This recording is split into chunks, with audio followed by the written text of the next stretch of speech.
Hello everyone, and welcome to the Ben 10 What Ifs. So we are back with an interesting movie on what if Ben 10 forged the Voidborn Omnitrix and married the alien goddess Vexa. But before we start, I just want to remind you to please subscribe to my channel and hit the like button if you enjoy my content. Let's start the story. Chapter 1. Fractures in Reality. The fissure tore through reality like lightning through storm clouds, jagged edges of purple-black energy crackling against the ordinary air of Bellwood's Central Park. Ben Tennyson watched as joggers scattered, their morning routines shattered by the impossible sight hovering 10 feet above the duck pond. He'd been tracking these anomalies for weeks now, each one larger than the last, each one lasting longer before collapsing back into nothingness. Not exactly how I planned to spend my Saturday, Ben muttered, rolling up the sleeves of his black jacket as he approached the disturbance. At 26, he'd long outgrown the childish enthusiasm that once defined his hero work. Experience had tempered him, honed his instincts and reflexes into something sharper, more deliberate. The Omnitrix hummed against his wrist, its familiar weight both comforting and concerning. Lately, it had been behaving erratically, small glitches, momentary power fluctuations, nothing serious enough to warrant panic, but enough to keep him vigilant. He twisted the dial, cycling through his arsenal of transformations before settling on Heat Blast. "Let's keep this contained," he said to himself, slamming his palm down on the device. The transformation washed over him in a flash of emerald light, fire replacing flesh, molten rock forming where bone once was. Except something felt wrong. The familiar heat coursed through him, but beneath it ran a current of something cold, something that shouldn't be there. As flames erupted from his core, tiny motes of darkness swirled within them, pinpricks of void against the inferno. A jogger stumbled backward, pointing at the anomaly. "What the hell is that thing?" "Something that doesn't belong here," Ben answered, his voice the gravelly rumble of Heat Blast.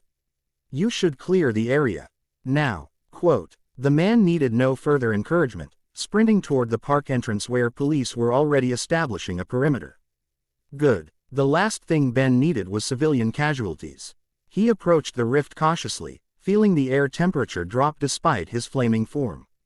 This close, he could see that the tear wasn't simply a hole, it was active, pulsing with currents of energy that swirled inward like water circling a drain. Occasionally, something dark and formless seemed to press against the opening from the other side, testing its boundaries. Ben raised his hands, generating a containment field of pure thermal energy around the anomaly. "Let's see if we can." The Omnitrix symbol on his chest flickered suddenly, black energy crackling across its surface. Pain lanced through Ben's form, his flames momentarily tainted with the same darkness that infected the device. The containment field wavered, nearly collapsing before he regained control. "That's new," he grunted, reinforcing the field with renewed concentration. "And definitely not good. I wouldn't do that if I were you," a woman's voice called from behind him. Thermal RGY actually accelerates the decay of dimensional barriers in the presence of void particles. Ben turned, maintaining his hold on the containment field despite the warning. The woman approaching him wore a lab coat over practical field clothes, her dark hair pulled back in a functional ponytail. She carried specialized scanning equipment that looked too advanced for Earth technology, pointing it directly at the rift. "And you are?" Ben asked, not relaxing his stance. "Dr. Lyra Solaris," she replied without looking up from her readings. "Xenophysicist specializing in dimensional anomalies. Former Plumber Science Division until I realized they were too bureaucratic to do any real research." Her eyes flickered to him, quick and assessing. "And you're Ben Tennyson. Your reputation precedes you, as does the giant fire monster I turn into," Ben said dryly. "If thermal energy makes this worse, what would you suggest instead?" Lyra approached the containment field fearlessly, adjusting something on her scanner. Up close, Ben could see the intensity in her amber eyes, the subtle lines of concentration between her brows. She wasn't conventionally beautiful, too angular, too focused, there was something compelling about her complete absorption in the problem at hand. "These rifts are tears in the dimensional fabric," she explained. "They're not just holes, they're active conduits to what I believe is void space, the non-existence between realities." My research suggests they can be sealed using inversely resonating energy signatures.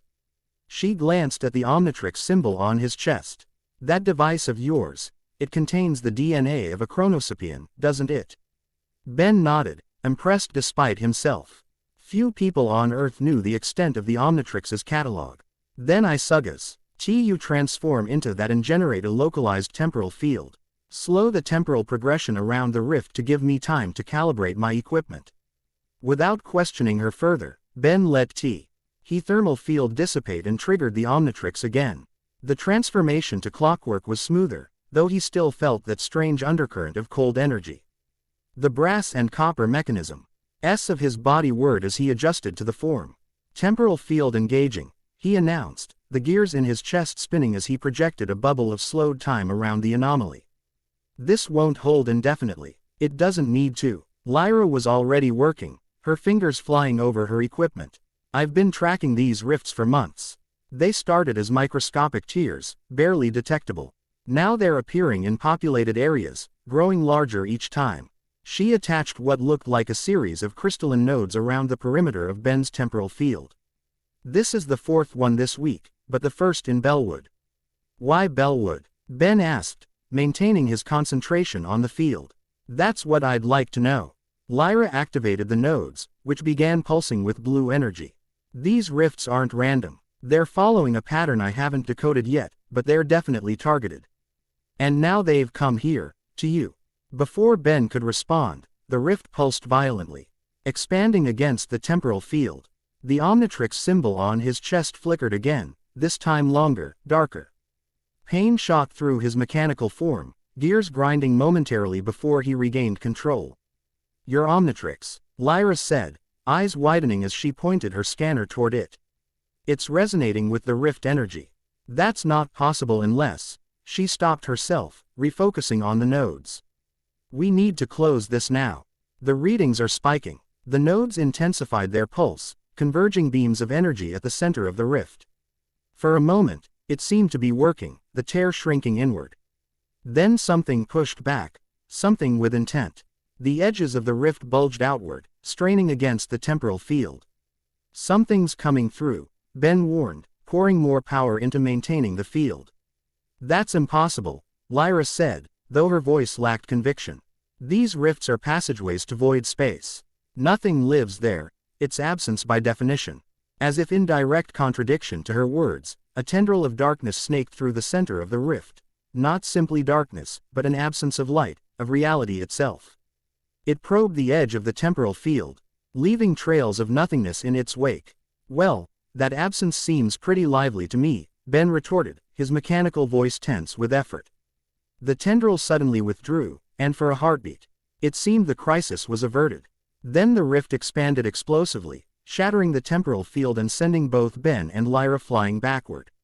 The Omnitrix timed out in midair, leaving Ben human and vulnerable as he crashed into the trunk of an ancient oak. Pain blossomed across his back, but years of combat had taught him to compartmentalize discomfort. He was on his feet in seconds, sprinting toward Lyra, who had landed harder, her equipment scattered across the grass. Dr. Solaris. He reached her side, checking for injuries. A gash across her forehead bled freely, but she was already struggling to sit up. Her eyes fixed on the rift. Look, she whispered. The tear had expanded to the size of a small house, its edges pulsing with malevolent energy. But it wasn't the size that commanded attention, it was what emerged from within. Creatures of shadow and void, dozens of them, forms shifting between states of matter as they poured into reality. Some resembled animals, wolves, spiders, serpents, while others took more humanoid shapes. All of them shared the same quality of wrongness, of existing contrary to the natural laws of the universe. We need backup, Ben said, helping Lyra to her feet while keeping his eyes on the emerging threat. He tapped his plumber badge, sending an emergency signal before turning his attention to the Omnitrix. It had reset faster than usual, but the display flickered with those same dark motes of energy he'd seen earlier. One of the void creatures, a wolf-like entity with too many limbs, noticed them and charged. Ben twisted Omnitrix dial and transformed into Diamondhead, crystal replacing flesh just as the creature leapt. He formed his arm into a blade, slicing through the attacker, only to watch in shock as his Krista L arm passed through the creature's form without resistance. Physical attacks won't work, Lyra called out, retrieving one of her intact devices. They're not fully materialized in our dimension. The Void Wolf circled back, jaws opening to reveal an abyss where teeth should be. Ben formed a crystal barrier between them, but the creature simply phased through it, lunging for his throat. At the last possible moment, the Omnitrix symbol on his chest pulsed with its own dark energy, creating a feedback loop that momentarily solidified the creature. Ben's crystal fist connected with sudden, satisfying resistance, shattering the Void Wolf into wisps of darkness that dissipated in the air. "How did you do that?" Lyra asked, eyes wide. "I didn't," Ben replied, staring at the Omnitrix symbol with concern. It was the watch. More void creatures were emerging, spreading outward toward the park boundaries where police and civilians waited. Ben needed to contain this, fast.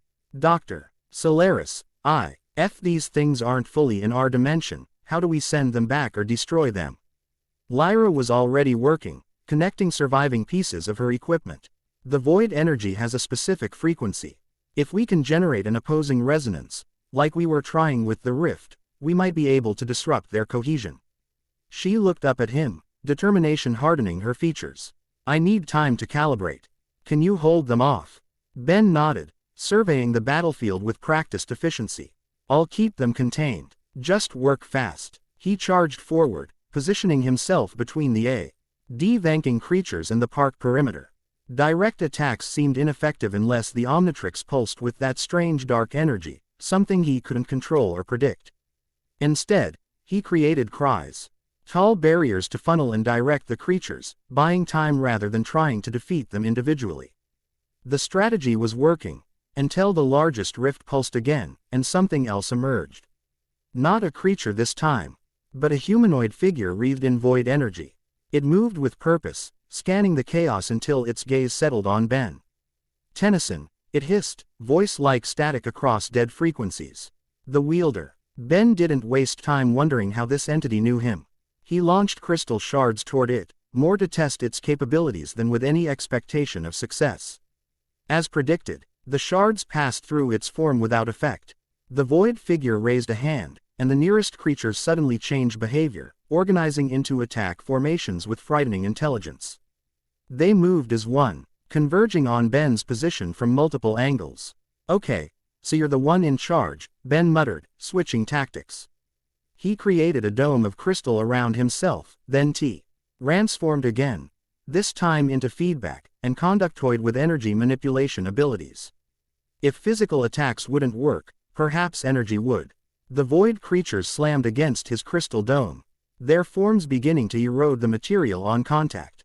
Ben waited until the dome was nearly compromised before dropping it entirely, releasing a massive pulse of electromagnetic energy in all directions. The pulse passed through the creatures, seemingly ineffective, until the Omnitrix symbol flared with void energy again, somehow modulating the electromagnetic wave. The effect was immediate. He void creatures closest to him destabilized, their forms collapsing into wisps of non-existence. Those further away staggered, momentarily disrupted. "That's it," Lyra called from behind her hastily assembled equipment. "The Omnitrix is somehow resonating with void energy. It's making your attacks effective." The humanoid void figure noticed too. It retreated several steps, studying Ben with what felt like calculation. "The Forger," it said, its voice clearer now. "You do not yet understand what you possess. What you will become." Ben advanced on the figure, channeling energy through his antennae. "Why don't you explain it to me? Starting with who you are and what you want with my planet." Instead of answering, the figure gestured toward the rift. The tear expanded again, this time revealing a glimpse of what lay beyond, an endless expanse of nothingness punctuated by distant stars and strange geometries that hurt the eye to observe. "The void beckons, wielder," the figure intoned. "She waits for you there. The goddess of the threshold." Before Ben could respond, the ground beneath them shuddered violently. A new combatant had entered the field, dropping from what appeared to be a stealth ship hovering above the park. The newcomer landed in a three-point stance between Ben and the void figure, rising to reveal armor of midnight blue with silver accents that seemed to absorb rather than reflect light. A woman, Ben realized, though her features were obscured by a helmet with an opaque visor. She carried what looked like dual-energy weapons, designed specifically for the task at hand. Void Lord, she called to the humanoid figure, her voice filtered through her helmet's systems. Your incursion ends here. The Void figure, the Void Lord, tilted its head. Vexa, the last hunter, your presence is unexpected. Without warning, the woman attacked, her weapons firing beams of energy that shifted between spectrums. Unlike Ben's attacks, these connected solidly with the Void creatures, dissipating them on contact. She moved with lethal grace, each motion economical and precise, clearing a path directly to the Void Lord. Ben recovered quickly from his surprise, taking advantage of the distraction to coordinate with Lyra. Your calibrations, are they ready? Almost, she called back, fingers flying over her equipment. This unexpected variable is actual. Lee helping. I can analyze the frequency of her weapons. The armored woman engaged the Void Lord directly, her combat style incorporating elements Ben recognized from a dozen different martial arts, yet wholly unique in execution. The Void Lord defended itself with surprising physicality, void energy coalescing into solid weapons and shields as needed. Tennyson, the woman called without taking her attention from her opponent. The rift expands with each passing moment. If you have a means to close it, do so now. Ben didn't question how she knew him. His reputation across the galaxy had long since preceded him. Instead, he turned to Lyra. What do you need? I've almost got the resonance pattern, she replied, making final adjustments. But I need massive power output to generate a closing sequence. Ben considered his options, cycling through the Omnitrix's catalog mentally. Feedback could channel energy, but I'd need a power source. Atomics could generate it directly, but the energy signature might not match what you need. What about that? Lyra pointed to the Omnitrix itself. It's been resonating with the void energy on its own. If we could harness that somehow. A cry of pain drew their attention back to the battle. The armored woman had been thrown backward, her chest plate cracked from a direct hit. The Void Lord advanced on her, void energy gathering around its hands for a killing blow. Ben reacted instantly, transforming into XLR-8 and rushing to the woman's aid. He swept her away from danger before the Void Lord could strike, depositing her beside Lyra before facing their adversary again. I've got this, he told the injured hunter, switching forms again, this time to Atomics, one of his most powerful aliens. Dr. Solaris, be ready with that resonance pattern. The Void Lord seemed amused. Your forms are impressive, wielder. But they are merely borrowed power. What comes is greater still. Less cryptic monologuing, more fighting, Ben retorted, generating a massive sphere of nuclear energy between his hands. He launched it directly at the Void Lord, simultaneously unleashing a barrage of smaller energy projectiles toward the remaining void creatures. As the energy sphere approached the Void Lord, the Omnitrix symbol on Ben's chest pulsed with void energy once more. The nuclear energy transformed, darkening at its edges while maintaining its core power. When it struck the Void Lord, the entity actually staggered backward, its form briefly destabilizing. Now, Ben shouted to Lyra. She activated her assembled device, which emitted a complex wave pattern directly at the rift. The tear in reality responded, its edges vibrating in resonance. It's working, the armored woman said, her voice tight with pain as she stood. But not quickly enough. The convergence is beginning. Convergence? Ben questioned, maintaining pressure on the Void Lord with continued energy attacks. The point at which the void fully connects with reality, she explained. Checking her damaged weapons. When that happens, the tear becomes permanent. A void gate. How do we stop it? Lyra asked urgently. The hunter reached for a compartment in her armor, removing a small crystalline device. With this, a void collapse charge. It creates a countering implosion, but it must be placed at the exact center of the rift. Which is suicide, Ben observed, noting how the void energy affected anything that came in direct contact with it. For most beings, yes, she agreed. My armor provides temporary protection. Enough for the task. Ben analyzed the situation with the strategic acumen that had kept him alive through countless battles. No, your armor's already compromised. I'll deliver it. You don't understand the risk, she argued. The void doesn't just destroy matter, it erases existence itself. The Void Lord, recovering from Ben's assault, laughed, a sound like distant thunder. The hunter speaks truth, wielder. Yet she admits that you already carry the void within you. It pointed to the Omnitrix. Look at your device. The change has begun. Ben glanced down. The Omnitrix symbol pulsed with regular intervals of void energy now, no longer random flashes. More concerning, tiny filaments of darkness had begun spreading from the device along his atomic's form, like veins of obsidian against his glowing body. Whatever's happening to the Omnitrix, I can handle it, Ben insisted. Give me the charge. The armored woman hesitated, then extended the device. You must reach the exact center. Nothing else will work. Ben took the charge, feeling its strange weight, somehow both substantial and ephemeral. Dr. Solaris, maintain the resonance. Keep the rift stable long enough for me to place this. He turned to the hunter. And you, I'll handle the Void Lord, she finished for him, drawing a backup weapon from her armor. Go. Ben nodded once, then launched himself toward the rift. The void creatures sensed his intent, converging to intercept him. He weaved between them, his atomic's form blasting apart any that came too close, especially when the Omnitrix pulsed with void energy. Behind him, the hunter engaged the Void Lord again. Her combat style adjusted to compensate for her damaged armor. She was good, better than good. Despite her injuries, she fought with a precision and ferocity that spoke of years of specialized training. The rift loomed before him, a tear in the fabric of everything.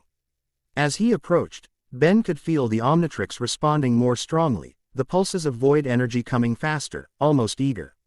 The veins of darkness spread further across his atomic's form, but instead of weakening him, they seemed to enhance his power, making each energy blast more effective against the void creatures.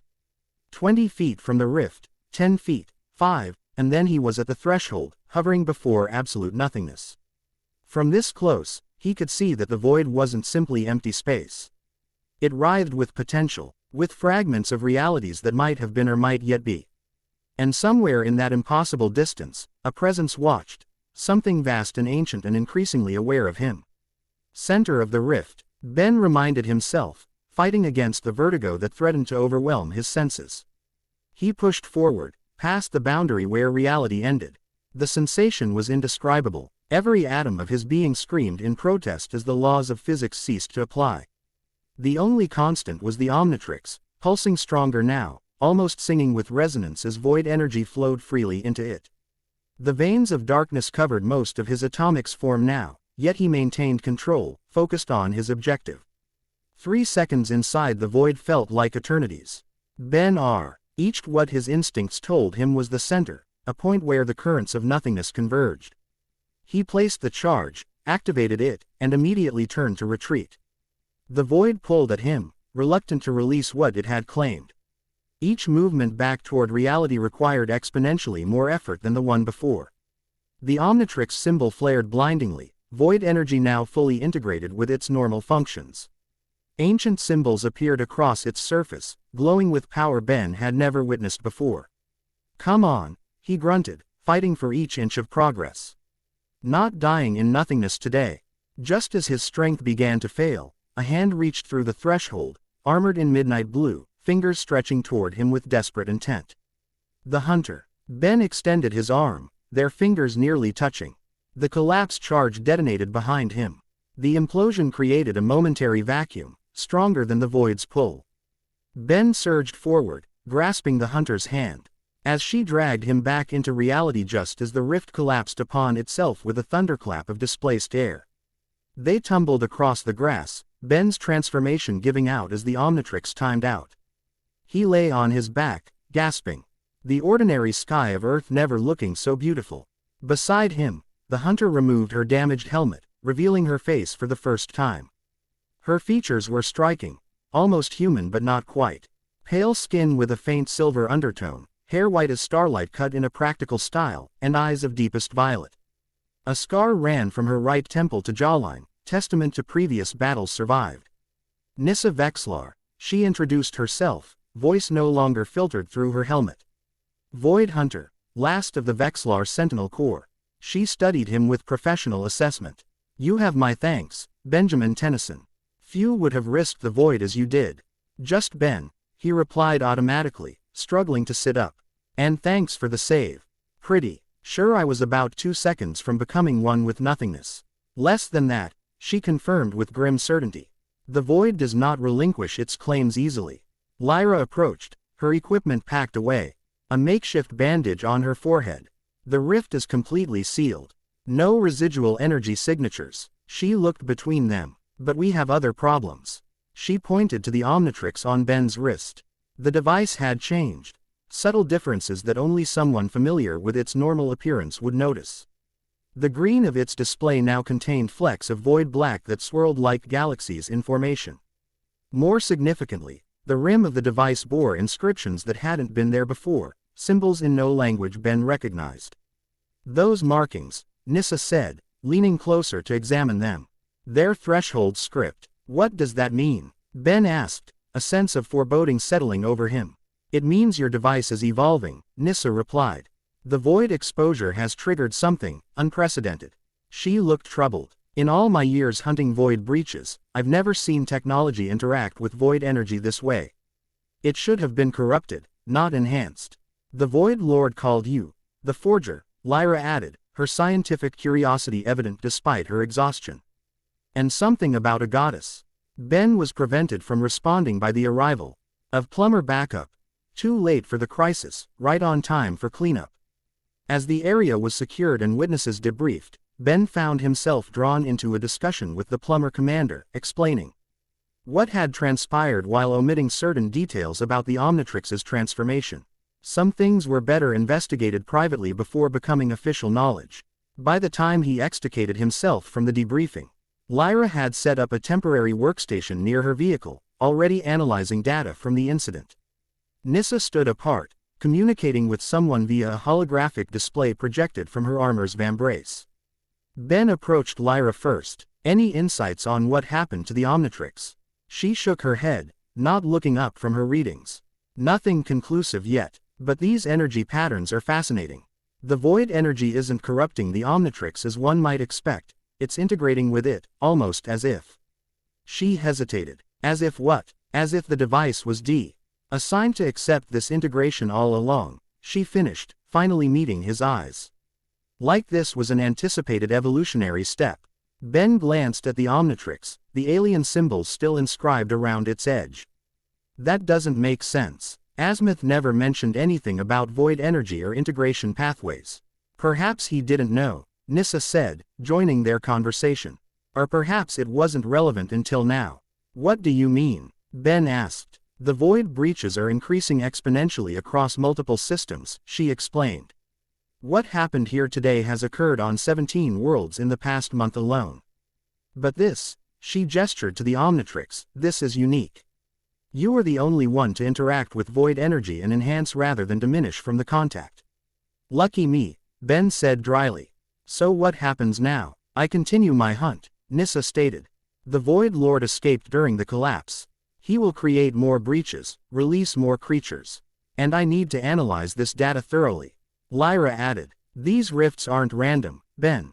They're following a pattern centered on nexus points of reality, places where the dimensional barriers are naturally thinner.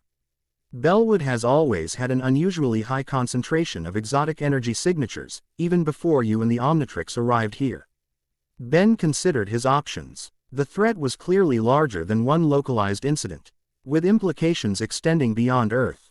The plumbers would handle the cleanup and containment of information, but the void breaches themselves required specialized knowledge. I think we need to work together on this, he decided. Dr. Solaris, your understanding of the physics involved is crucial. Nyssa, your experience hunting these breaches is equally important. He looked between them, and whatever's happening to the Omnitrix seems directly connected to everything else.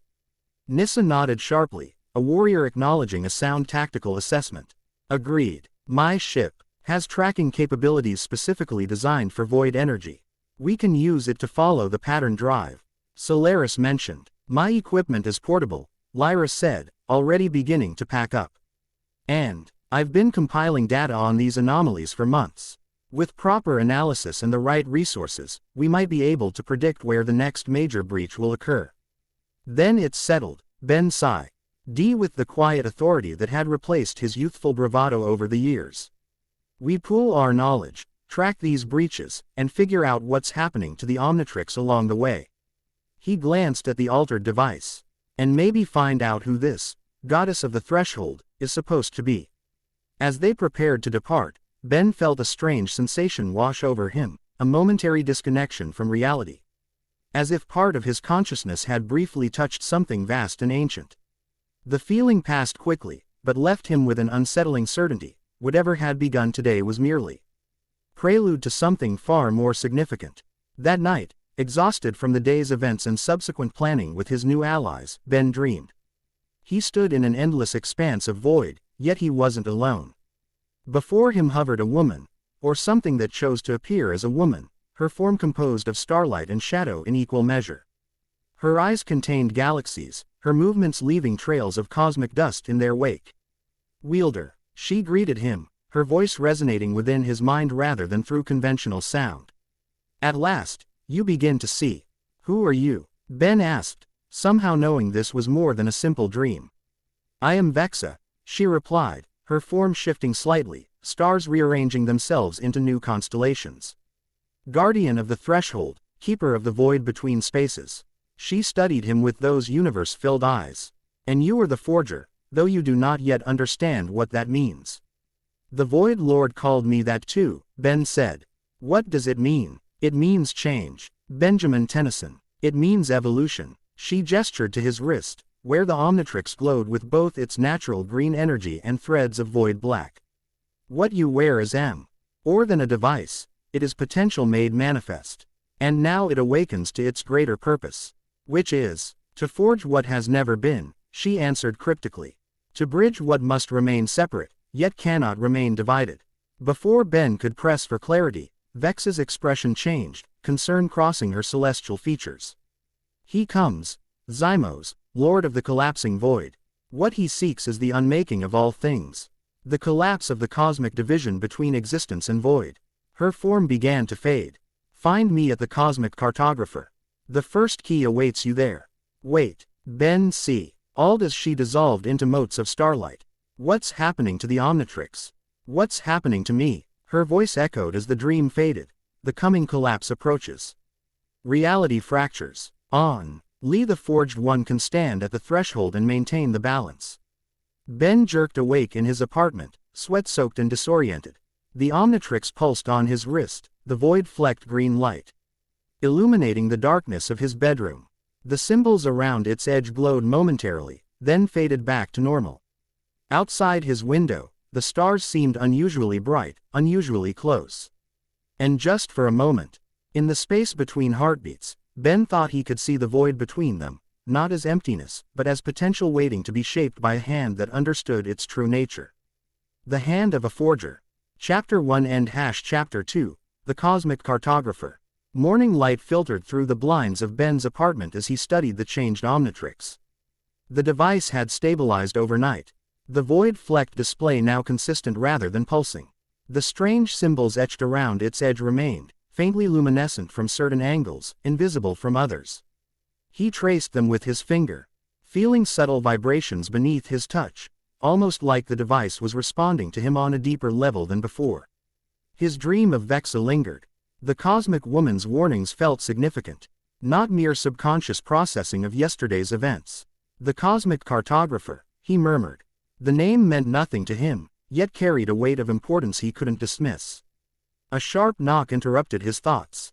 Opening his door revealed Nissa Vexlar, her midnight blue armor repaired and polished to a subdued gleam. Without her helmet, her silver-white hair and violet eyes were even more striking in daylight. "You're up," she stated rather than asked, stance formal despite her civilian attire layered over portions of her armor. "Good. We have developments." Ben stepped aside to let her enter, noting how she immediately assessed the apartment's layout, exits, defensible positions, potential weapons. The habits of someone accustomed to hostile environments. "Developments already?" Ben asked, closing the door. "It's not even 8. Void hunters don't adhere to Earth's arbitrary time divisions," she replied, her tone matter of fact rather than judgmental. Dr. Sola, Riss has completed her preliminary analysis of yesterday's event. She's waiting at the location you designated. The location was a private workshop Ben maintained on the outskirts of Bellwood, a place to store technology and conduct experiments away from civilian populations. Few knew of its existence. He'd only shared the coordinates with Lyra and Nissa the previous evening after determining they could be trusted. "I'll grab my jacket," Ben said, already moving toward his bedroom. "Did you sleep at all?" Nissa made a sound that might have been amusement. Vexlar physiology requires only 4 hours of rest per planetary rotation. She glanced at the kitchenette. "Though I wouldn't refuse caffeine. Your Earth coffee has agreeable properties." The simple admission of preference humanized her. Ben smiled as he returned. Jacket in hand. "I think I can manage that. How do you take it?" "Black. Anything added diminishes its purpose." Of course she would view even beverages through a lens of functionality. Ben prepared the coffee while Nissa studied a framed photo on his wall. Ben with his grandfather Max and cousin Gwen at a recent plumber's commendation ceremony. "Your grandfather's reputation extends throughout the Void Sentinel Corps," she commented, accepting the mug he offered. "His tactics against the negative zone incursion of Sector 7729 are still studied by cadets." "That sounds like Grandpa Max," Ben said with pride, though he never mentioned anything called a Void Sentinel Corps. Nissa sipped her coffee before answering.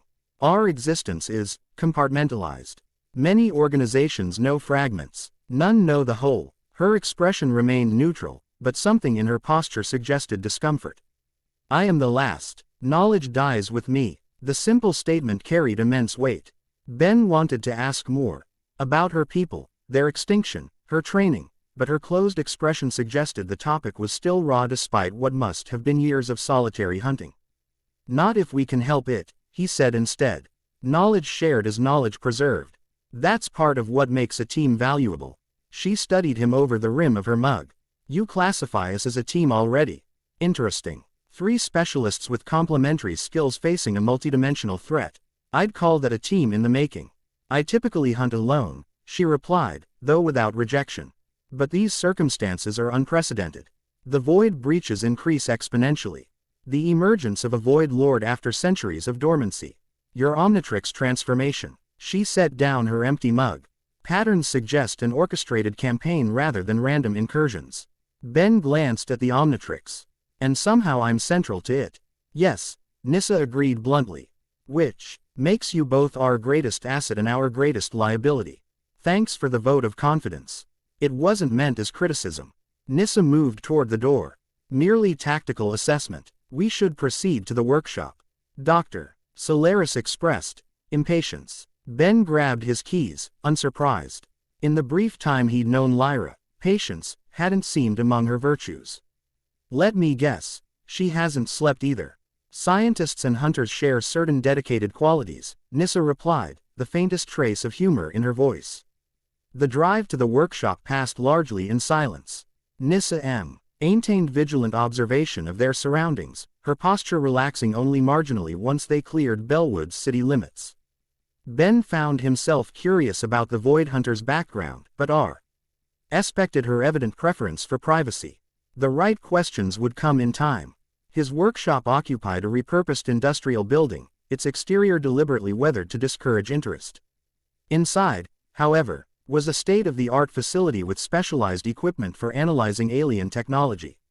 Plumber resources combined with tech Ben had acquired during his years of heroics made it one of the most advanced private labs on Earth. They found Lyra surrounded by holographic displays, her dark hair messier than the previous day, eyes bright with the intensity of discovery despite obvious exhaustion. She barely glanced up as they entered. Finally, she said, fingers manipulating data streams. "I've been correlating void breach patterns across 17 planetary systems. The frequency acceleration follows a logarithmic progression that's frankly terrifying." "Good morning to you too," Ben replied, scanning the displayed information. "Did you sleep at all?" "Sleep is an icy and when reality itself shows signs of structural compromise," Lyra countered, though a yawn undermined her argument. "The data is conclusive. These aren't random events. their systematic probes testing dimensional barriers. Nissa approached the central display, studying the galactic map with breach points highlighted in ominous red. The pattern forms a spiral, contracting inward. Exactly, Lyra confirmed, expanding one section of the map. Each breach occurs at a nexus point where dimensional boundaries are naturally thinner. The attacks started at the galactic rim and work inward toward. She highlighted a region near the center. The Kylax Nebula, Nissa identified immediately. Home to the Archives of Eternity. The what? Ben asked, leaning closer to examine the highlighted location. The Archives of Eternity, Lyra repeated, excitement breaking through her fatigue. The greatest repository of knowledge in 7 galaxies, housed in a space station that exists partially outside normal spacetime. Most of it is myth to the scientific community. We know it exists, but access is severely restricted. The archives contain the cosmic cartographer, Nissa added, her V.I.L.E.D. eyes meeting Ben's with sudden intensity. A sentient mapping system said to have recorded every spatial and dimensional coordinate since the dawn of the universe. Ben felt a jolt of recognition. The cosmic cartographer. That's what she mentioned. Both women turned to him. Who mentioned? Lyra asked. Ben hesitated only briefly before explaining his dream, the woman made of stars and shadow. Her warnings about Zymos and the coming collapse, her directive to seek the cosmic cartographer. He expected skepticism, especially from the scientifically minded Lyra, but found none. Vexa, Nissa whispered, the name carrying reverence in her tone. The Threshold Guardian, she's not myth after all. You know of her? Ben asked. Vexlar tradition speaks of a cosmic entity who maintains the boundary between existence and void. We called her the Star Weaver. Nissa's normally stoic expression showed rare animation. She was said to appear to those with important roles in preserving reality's integrity. Which tracks with what's happening, Lyra interjected, pulling up new displays showing the Omnitrix's energy readings. Ben, the void energy signature your Omnitrix is emitting matches fluctuation patterns detected at dimensional breach sites, but inverted. Almost like an antidote to the breaches, Ben finished, examining his wrist. The question is why? What makes the Omnitrix special in this context? Quote, perhaps it's not the device alone, but the combination of device and wielder, Nissa suggested. The Omnitrix bonds with your DNA, your life force. That connection might be the catalyst. Lyra nodded, building on the theory. The Omnitrix contains DNA samples from across the universe, thousands of species, each with unique dimensional resonance patterns. Combined with human adaptability, she snapped her fingers. It creates a unique harmonic signature that could theoretically interface with void energy constructively rather than destructively. So how do we get to these archives?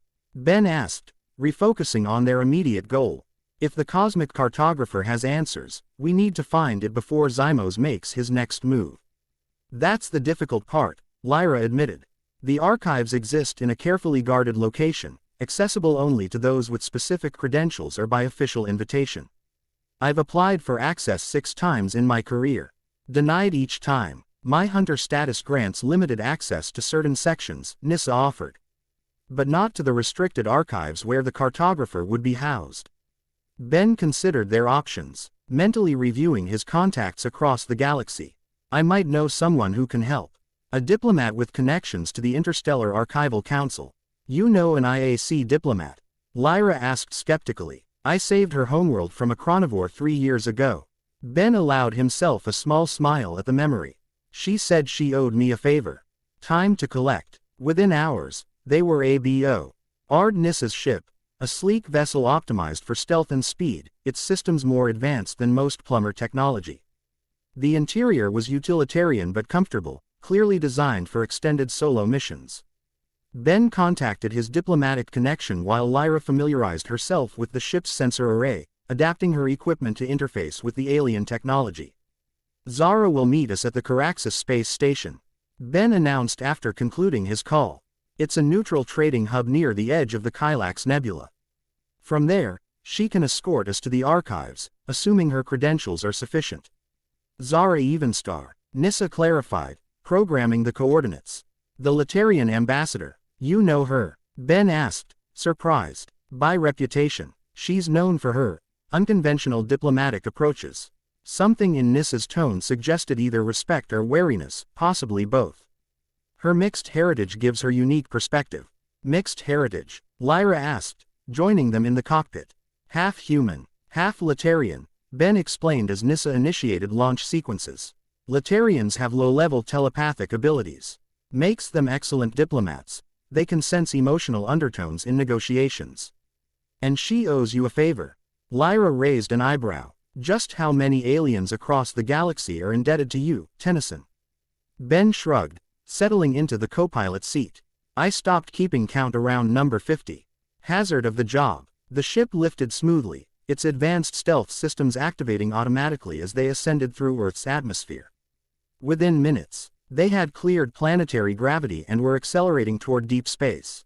Initiating FTL in 3, 2, 1, Nissa counted down, her hands moving with practiced efficiency across the controls. Stars elongated around them as the ship tore through the fabric of space, leaving Earth far behind. The journey to Caraxus Station would take approximately 6 hours at maximum FTL, time Ben intended to use productively. While Lyra continued analyzing data on the void breaches and the Omnitrix's transformation, he joined Nissa in the ship's small training area, curious about Void Hunter combat techniques. Your weapons affected the void creatures directly, Ben noted as Nissa cycled through what appeared to be calibration exercises with her dual-energy pistols. What's their power source? Compressed anti-void energy, she explained, the weapons humming with a distinctive pitch as she adjusted settings. Harvested from dying stars at the moment of collapse. Each charge takes months to refine. Limited ammunition then, Ben observed. Precisely why accuracy is paramount. She holstered one pistol, offering the other to him. Would you care to attempt? The weapon felt strangely alive in Ben's hand, vibrating at a frequency that seemed to harmonize with the altered Omnitrix. Target. Nissa activated a holographic projection system. Void-like silhouettes appeared at varying distances, moving in the erratic patterns Ben had observed during yesterday's attack. Focus on the core mass, she instructed, standing close enough to adjust his stance with light touches to his elbow and shoulder. Void entities protect their central cohesion point. Everything else is misdirection. Ben took aim, feeling the weapon synchronize with his movements. When he fired, the energy discharge was smaller than expected, a precise beam rather than the broader blast he'd seen Nissa use. The target dissipated instantly. Impressive, she commented, her voice neutral but her expression approving. The weapon rarely calibrates so quickly to a new user. Maybe it's responding to this, Ben suggested, indicating the Omnitrix. Since yesterday, I've noticed technology behaving differently around me. More responsive. Nissa considered this, her violet eyes narrowing slightly. The void infusion could be enhancing your natural technological affinity. The Omnitrix already created a unique energy signature. Now that signature includes void harmonics. Is that dangerous? Ben asked, returning the weapon. Unknown, she answered honestly. No precedent exists for your situation, which makes observation critical. Their training session continued, Nissa demonstrating combat techniques specifically designed for void entities. Ben found her teaching style refreshingly direct, no extraneous words, only essential information delivered with precision. Despite her formality, there was something compelling about her focused intensity, the economy of her movements, occasional flash of approval when he mastered a technique quickly. Hours later, as they approached Caraxus Station, Ben found Lyra in the ship's compact galley, surrounded by data pads while absental. Why picking at a meal of reconstituted proteins? Any breakthroughs? He asked, preparing a coffee from the synthesizer. She looked up, blinking as if returning from deep thought.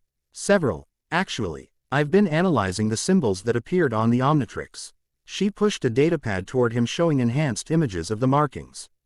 They're not just decorative. They're functional code, some kind of programming language I've never encountered before. Ben examined the symbols, remembering how they had glowed in his dream. Can you decipher it? Partially. It's quantum-based, which makes traditional translation impossible. She brushed hair from her eyes, frustration evident. But I've identified repeating patterns that suggest specific functions. One sequence appears to be related to dimensional harmonization. Another might be a power regulation protocol. So the Omnitrix is reprogramming itself, Ben said, the implications settling uncomfortably. Or something is reprogramming it. That's my concern, Lyra admitted. Lowering her voice though Nissa remained in the cockpit. Ben, technology doesn't spontaneously evolve this way. Even Galvan tech has parameters, fail-safes. What's happening to the Omnitrix falls outside normal technological progression. You think something's controlling it? Zymos. She shook her head. The energy signatures don't match. Void Lord energy is destructive, entropic. These changes are constructive, integrated, almost as if what? As if the Omnitrix is fulfilling a function that was always intended, just dormant until now. Lyra met his eyes directly. Which raises the question. Did Azimuth, its creator, know this would happen? Or is something more ancient at work? Before Ben could respond, Nissa's voice came over the intercom. Approaching Caraxus Station. Prepare for docking procedures. They entered the main concourse of Caraxus 30 minutes later, having cleared the station's security protocols with Relat. IVs thanks to Ben's plumber credentials and Nissa's hunter authorization. The station served as a major trading hub at the nebula's edge, its architecture a blend of dozens of species design philosophies. Towering crystalline spires housed diplomatic quarters while bustling marketplaces occupied the lower levels. Beings from across the galaxy conducted business, the air filled with a cacophony of languages and the scent of exotic foods and materials. Zara suggested meeting at the Celestial Terrace, Ben said, consulting the station's holographic directory. Upper level, diplomatic sector. A public location, Nissa noted with approval. Defensible, multiple exit points, witnesses if anything goes wrong. You always this paranoid? Lyra asked as they boarded a gravity lift. Caution preserves life, Nissa replied simply, especially when void breaches follow logical patterns aimed at key targets. You think we're being tracked? Ben asked, instantly alert. I think Idence is a luxury void hunters cannot afford, she answered. If Vexa directed you to the cosmic cartographer, others may have received similar guidance. The Celestial Terrace deserved its name, A.B. Wreath taking open space beneath a transparent dome offering unobstructed views of the nebula beyond. Tables of various configurations accommodated the diverse physiological needs of diplomatic personnel. While ambient sound dampeners created privacy bubbles around each seating area. They located Zara easily. She had chosen a prominent table with excellent sightlines to all entrances. Even seated, her presence commanded attention. Tall and graceful, with features that blended human and Letarian characteristics harmoniously, she embodied diplomatic poise. Her skin held a subtle opalescent quality, shifting slightly with her emotions. While her hair, a striking blue-black, was arranged in an intricate style denoting her ambassadorial status.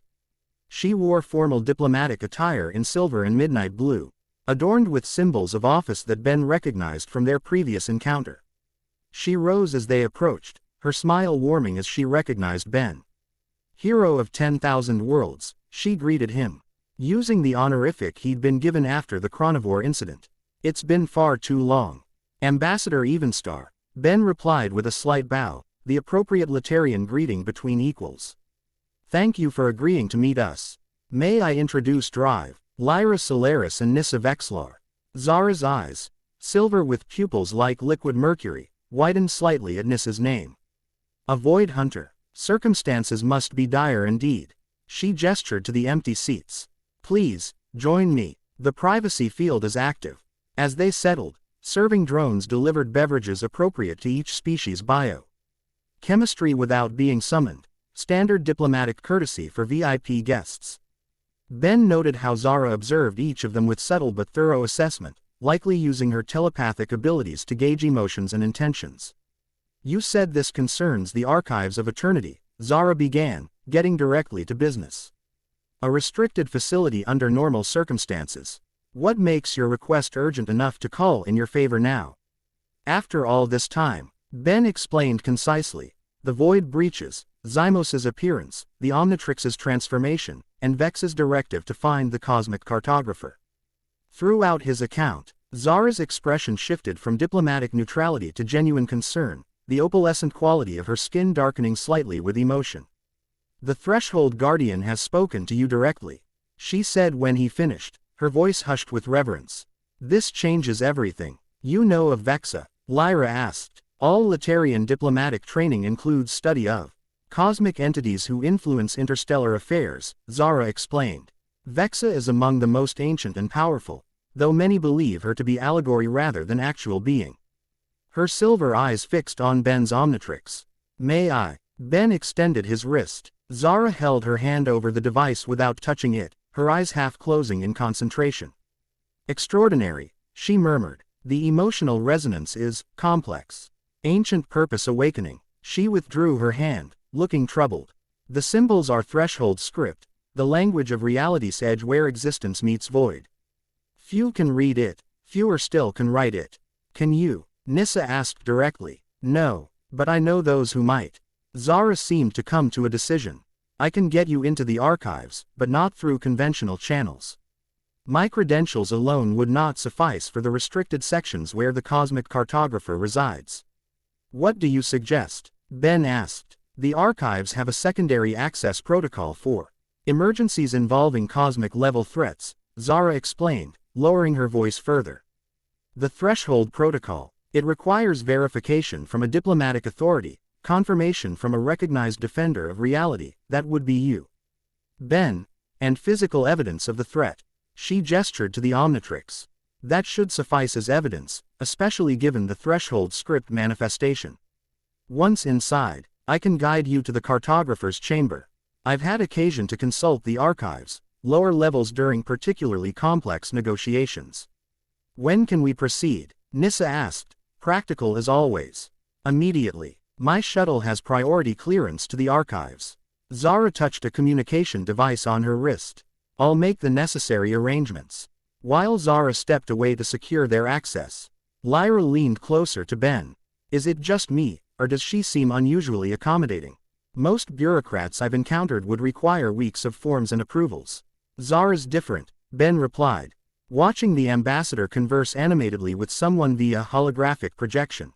When I helped her world, I didn't just save lives, I preserved cultural artifacts their entire civilization was built upon. To Letarians, that's sacred. She reads as sincere, Nissa contributed unexpectedly. My armor includes emotional analysis capabilities. Her concern registers as authentic. Zara returned, her expression both determined and troubled. Everything is arranged. We depart immediately. She glanced around the terrace with sudden wariness. And not a moment too soon. Word of your arrival has spread through certain channels. Caraxus has eyes everywhere. They followed her through less traveled corridors to a private docking bay where her diplomatic shuttle waited, a SL-eke vessel with Letarian design elements emphasized in its flowing lines and iridescent hull. Inside, the craft was appointed with the luxury befitting an ambassador, though Ben noted the concealed weapons systems and enhanced shields. Not merely a diplomatic vessel, but one equipped for potential hostilities. The archives are approximately 40 minutes from here, within the nebula's protective radiation field. Zara explained as they departed Caraxus. Most navigation systems can't penetrate the interference, but diplomatic vessels have specialized guidance protocols. Once underway, she joined them in the shuttle's comfortable lounge area. Free from public observation, her formal diplomatic demeanor relaxed slightly, revealing a more natural animation in her expressions and gestures. I must admit, Ben, when you mentioned needing access to restricted archives, this wasn't what I anticipated, she said, accepting a beverage from an automated server. Void Lords and Threshold Guardians are the stuff of cosmic legend. Not everyday diplomacy. Trust me, this isn't my typical week either, Ben replied with a wry smile. Usually I just punch aliens who try to conquer Earth. Much simpler. Your reputation suggests otherwise, Zara countered, a hint of teasing in her tone. The diplomats, gossip networks have quite a file on Benjamin Tennyson's exploits. Saving galaxies, negotiating peace treaties, preventing temporal paradoxes. Don't believe everything you hear, Ben said, somewhat uncomfortable with the reminder of his galactic celebrity status. I believe what I sense, Zara replied, her silver eyes momentarily gleaming with subtle telepathic energy. And I sense that you've grown significantly since our last encounter. Both in power and in wisdom. Lyra cleared her throat. Ambassador Evenstar. Zara, please. We're colleagues now. Zara. Then, What can you tell us about the cosmic cartographer? Historical accounts describe it as sentient, but details are sparse in the scientific literature. With good reason, Zara answered, settling more comfortably into her seat. The cartographer is among the archive's most closely guarded assets. It's said to be a construct from the early universe, a mapping system that has recorded every spatial and dimensional coordinate since the formation of galaxies. A construct? Ben asked. As in technological? Yes and no. The cartographer is neither purely technological nor purely organic. It's something in between. Zara's expression turned thoughtful. The limited access I've had suggests it's a CR. Eastaline consciousness, a matrix of thought and memory encoded in multidimensional lattices. Functioning as both database and interpreter, Nissa added, demonstrating unexpected knowledge. Vexa. Our tradition holds that the cartographer once guided the first void hunters to their quarry. Your traditions are accurate, Zara confirmed. The cartographer exists to provide cosmic context, to show how different realms, dimensions, and timelines connect. It's particularly adept at identifying nexus points where realities intersect. Like the locations of the void breaches, Lyra realized, excitement building. If it can map these intersections, it might predict where Zymos will strike next. And potentially explain what's happening to the Omnitrix, Ben added, examining the device's altered appearance. The void flecked display seemed to pulse slightly in response to the discussion, as if the device itself were listening. Their conversation continued as the shuttle navigated deeper into the nebula. Multicolored gases and stellar materials created breathtaking panoramas outside the viewports, occasionally parting to reveal glimpses of the incredible structure at the nebula's heart, the archives of eternity. Even from a distance, the archives defied conventional architecture. A massive space station constructed around what appeared to be a small artificial star, its design incorporated elements that seemed to fade in and out of normal space, sections that were simultaneously present and elsewhere. Concentric rings rotated at different velocities, creating a hypnotic effect. As they moved through dimensions beyond standard perception. Magnificent, Lyra whispered, pressing closer to the viewport. The rumors didn't do it justice. No description could, Zara agreed, genuine affection in her voice. I've visited dozens of times, and the sight still moves me. Billions of years of knowledge preserved in one location, the collective wisdom of countless civilizations, many long extinct. As they approached, the station's scale became apparent. What had appeared as a moderately sized facility revealed itself to be a megastructure larger than Earth's moon, with the smallest details now resolving into structures the size of cities. Specialized docking bays extended like petals from the outermost ring, each designated for different types of visitors. Diplomatic approach vectors, Zara narrated as she guided the shuttle toward a specific docking area marked with universal symbols of neutrality and peace. The archives maintain strict access protocols. Under normal circumstances, visitors undergo extensive screening before entering even the public areas. And under the threshold protocol, Nissa asked, we bypass standard procedures entirely, Zara replied, her hands moving confidently across the controls. We'll dock at the diplomatic emergency access point and be escorted directly to the inner archives. The docking procedure completed with smooth efficiency. Automated systems securing the shuttle as atmosphere equalized. When the airlock opened, they were met not by the bureaucratic welcome committee Ben had expected, but by a single figure. In flowing robes of midnight blue with silver geometric patterns. The being appeared humanoid but slightly translucent, as if not entirely present in normal space. Archivist Thalo, Zara greeted with formal respect. Thank you for accommodating our emergency protocol request. The archivist inclined their head, features shifting subtly as if viewed through flowing water. Ambassador Evenstar, T. He threshold protocol has not been invoked in 743 cycles. The Council requires immediate verification. Of course, Zara gestured to her companions. May I present Benjamin Tennyson, bearer of the Omnitrix and defender of multiple realities, Dr. Lyra Solaris, xenophysicist specializing in dimensional anomalies, and Nissa Vexlar, last of the Void Sentinel Corps. The archivist's gaze settled on Ben, or more specifically, on the Omnitrix. Their forms seemed to ripple with heightened awareness. The altered device, they observed, voice resonating oddly as if speaken. G from multiple locations simultaneously. Show me. Ben extended his wrist. The archivist made no move to touch the Omnitrix, instead passing a hand above it while their eyes, pupilless and filled what looked like distant stars, widened perceptibly. Threshold script, they confirmed, stepping back. Recently manifested. Active integration with void harmonics.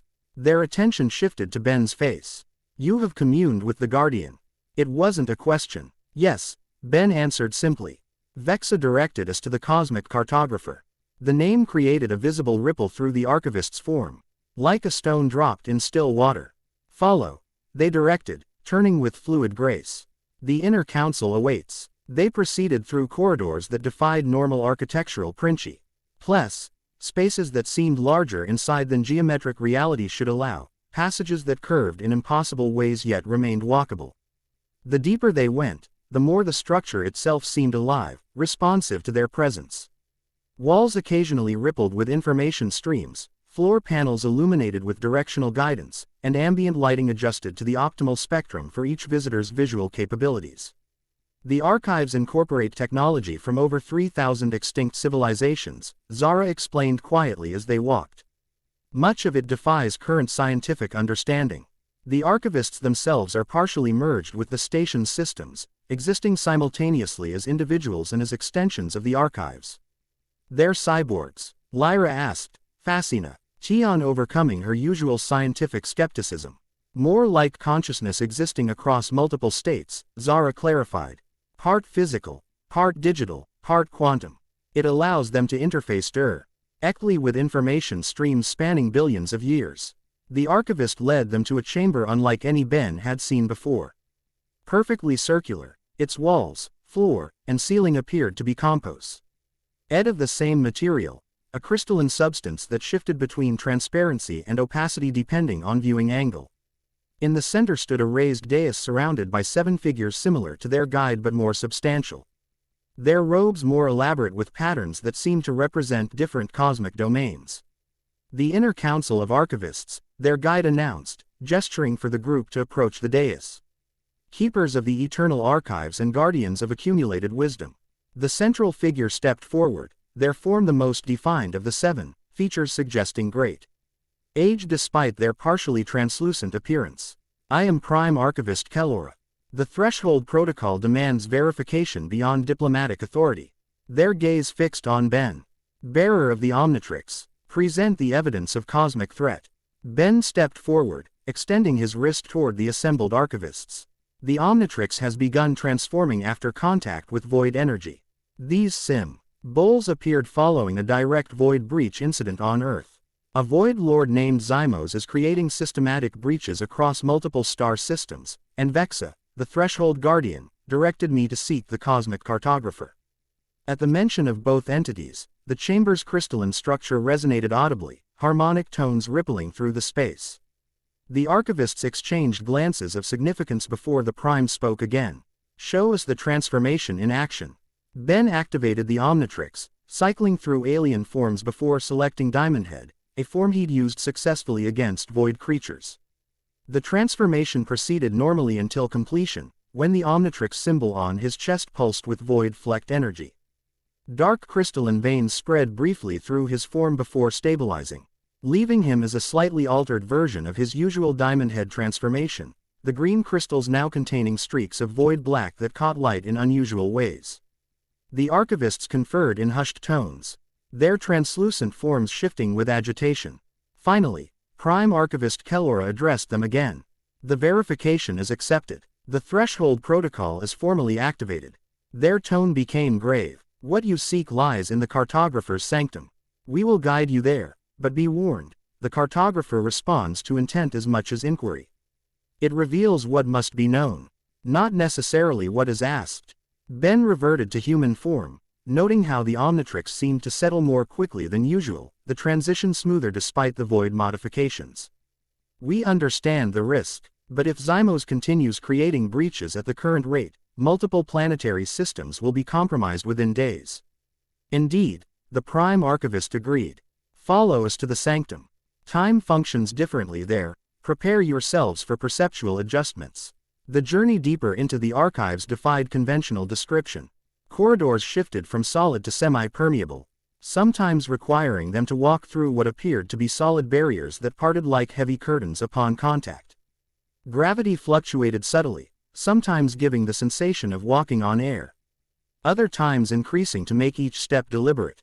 As they progressed, Ben noticed Lyra's growing excitement despite the strange environment. Her scientific curiosity overshadowed any discomfort as she observed technologies and architectural principles beyond Earth's development by millennia. Nyssa, by contrast, maintained vigilant awareness, her hunter's instincts never full. Lee relaxed despite the presumably secure location. Zara moved with the confidence of someone familiar with diplomatic protocols in unusual settings, though even she appeared impressed by areas she'd clearly never accessed before. The sanctum lies beyond conventional space-time, the Prime Archivist explained as they approached a massive doorway inscribed with symbols similar to those on Ben's Omnitrix. What you perceive will be the cartographer's interface with your consciousness, not its true form. Maintain focus on your purpose. Distractions can lead to perceptual loops difficult to exit. The massive doors, apparently solid yet somehow giving the impression of both immense age and newness simultaneously, parted without sound. Beyond lay not a chamber as Ben had expected, but an endless field of stars with a narrow path of crystalline light stretching into the infinite distance. The cartographer awaits, the Prime Archivist said, gesturing toward the path. We cannot accompany you further. The experience is individualized. We go alone, Lyra asked, scientific caution finally asserting itself. Together but experiencing separately, came the cryptic response. The cartograph, her will interface with each consciousness according to its optimal learning paradigm. Ben exchanged glances with his companions. Stay close, he advised, stepping onto the crystalline path. Whatever happens, remember why we're here. Information about Zymos, the void breaches, and the Omnitrix transformation. The moment all four of them stood on the path, the doorway behind them vanished, leaving only stars surrounding the glowing walkway. Each step forward seemed to cover impossible distances, stars streaking past as if they moved at incredible velocity while standing perfectly still. Sensation of separation came gradually. Ben became aware that while he could still see his companions beside him, they seemed increasingly distant, as if each occupied a slightly different version of the same space. Their forms grew translucent, still present but operating in parallel rather than shared reality. The path terminated at what appeared to be a simple pedestal of the same crystalline material. Atop it rested a multifaceted crystal the size of a human head, its surface constantly shifting, showing glimpses of star systems, nebulae, planets, and other celestial phenomena from across the universe. The cosmic cartographer, Ben murmured, approaching cautiously. The crystal pulsed with internal light as he drew near. A voice emanated not through sound but directly into his consciousness, neither male nor female. Neither young nor old, but containing elements of all possibilities. Benjamin Tennyson, bearer of the Omnitrix, defender of Earth, champion of multiple realities, forger of what is to come. The titles were stated as simple fact, with no inflection suggesting judgment or reverence. Ben stopped before the pedestal, aware that his companions seemed to have vanished entirely now. Each presumably experiencing their own version of this encounter.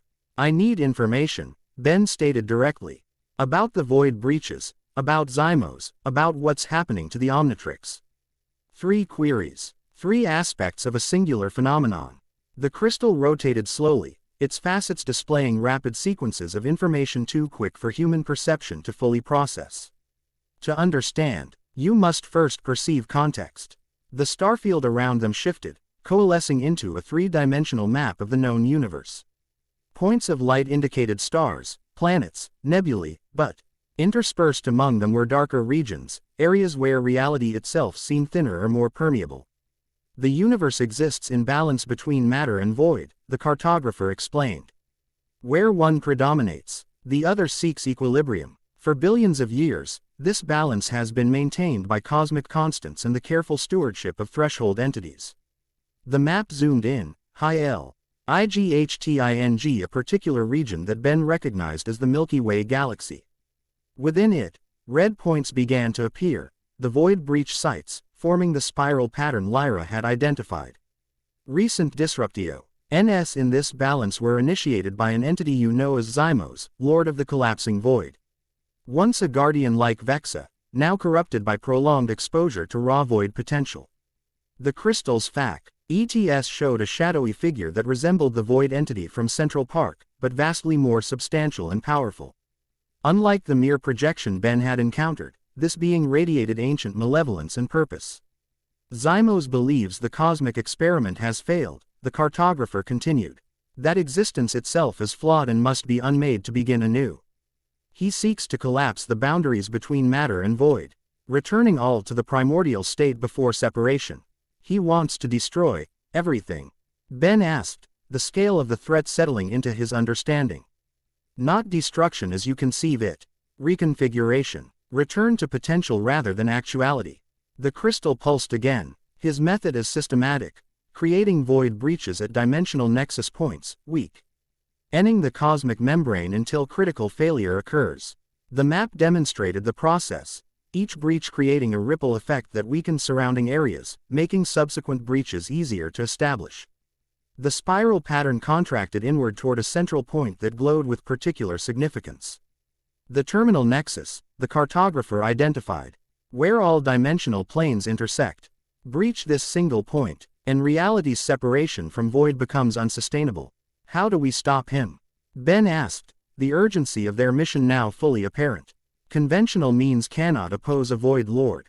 Their nature exists partially beyond physical laws. The crystal's rotation increased, information flowing faster across its facets. Which brings us to your third query, the transformation of your device.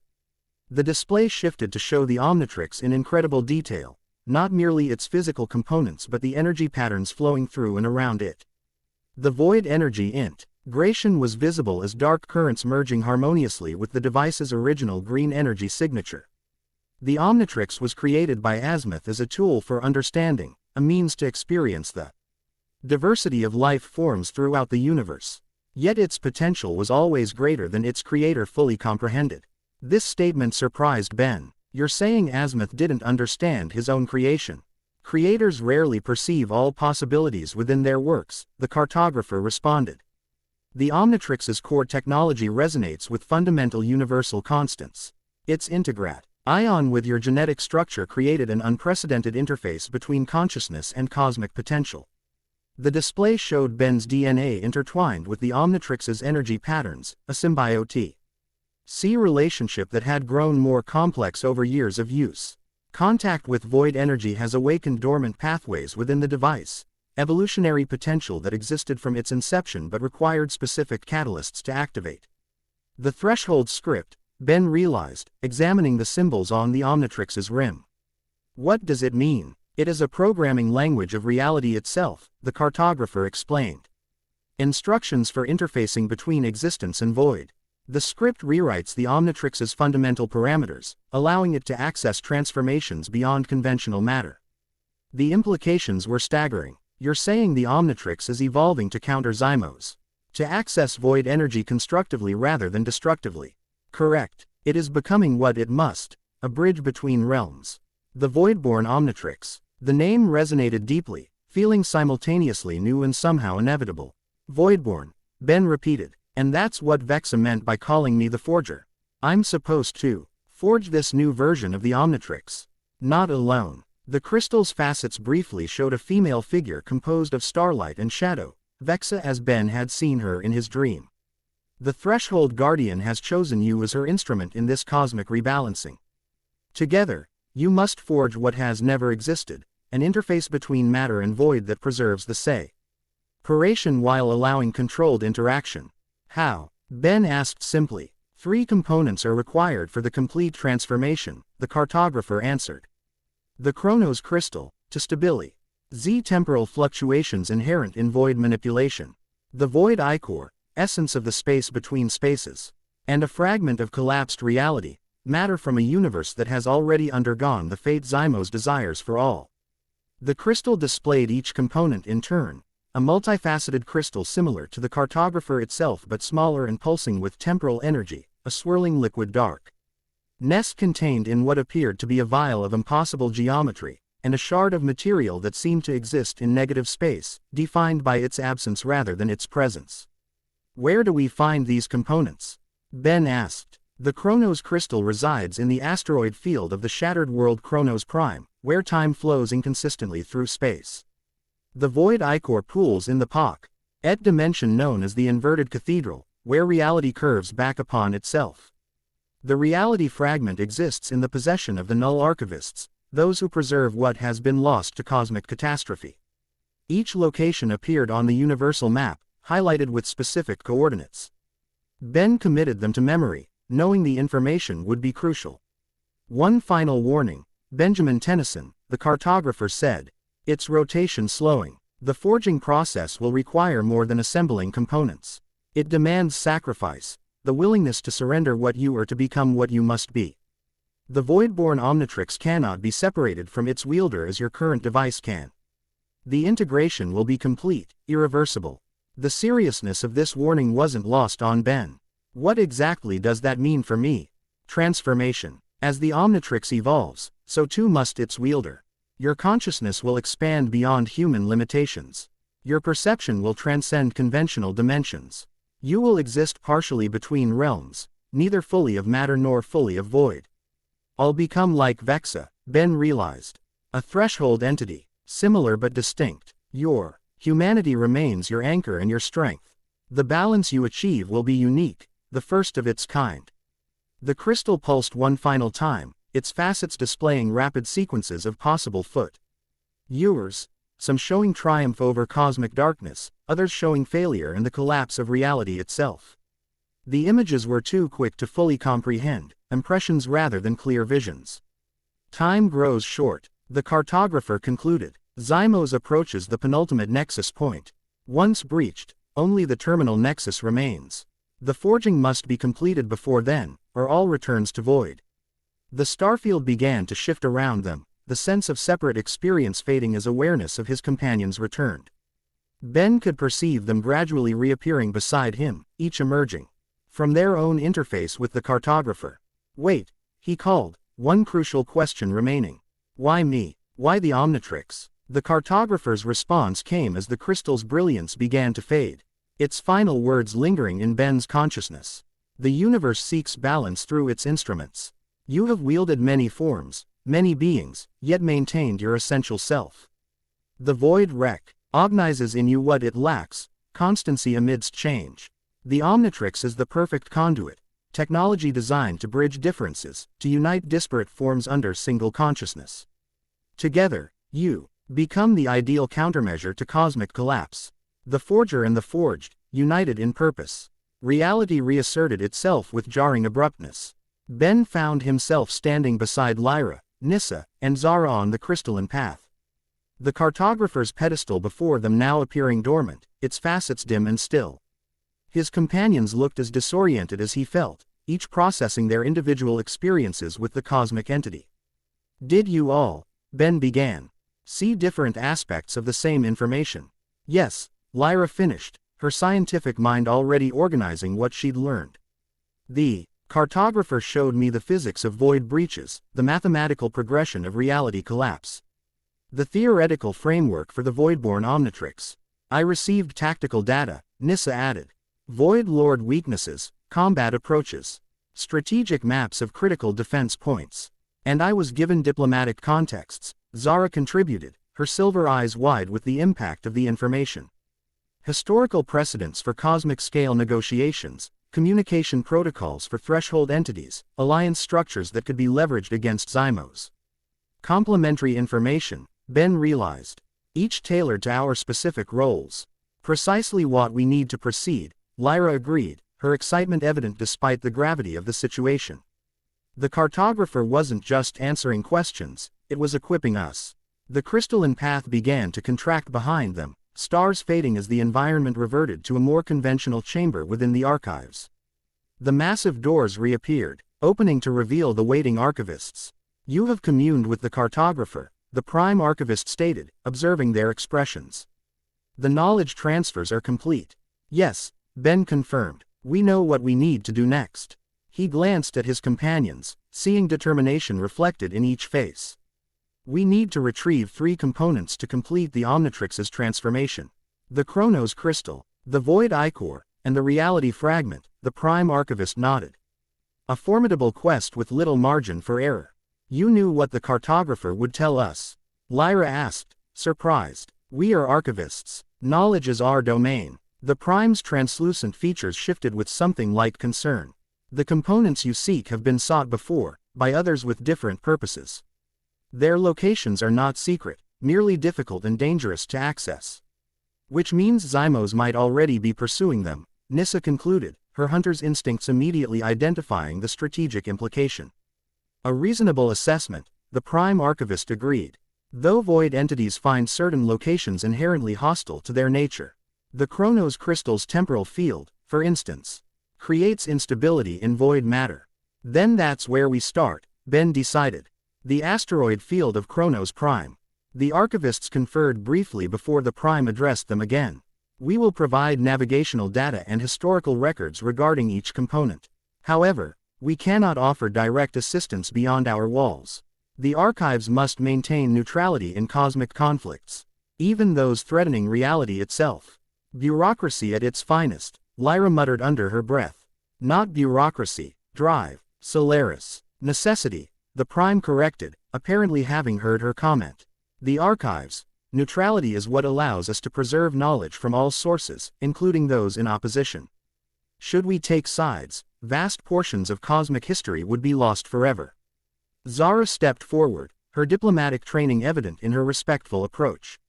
We understand the archives. Position, Prime Archivist. The information alone is invaluable assistance.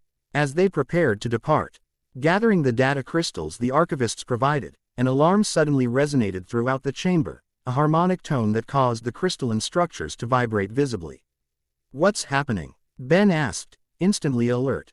Perimeter breach, the Prime Archivist answered, their form fluctuating with agitation.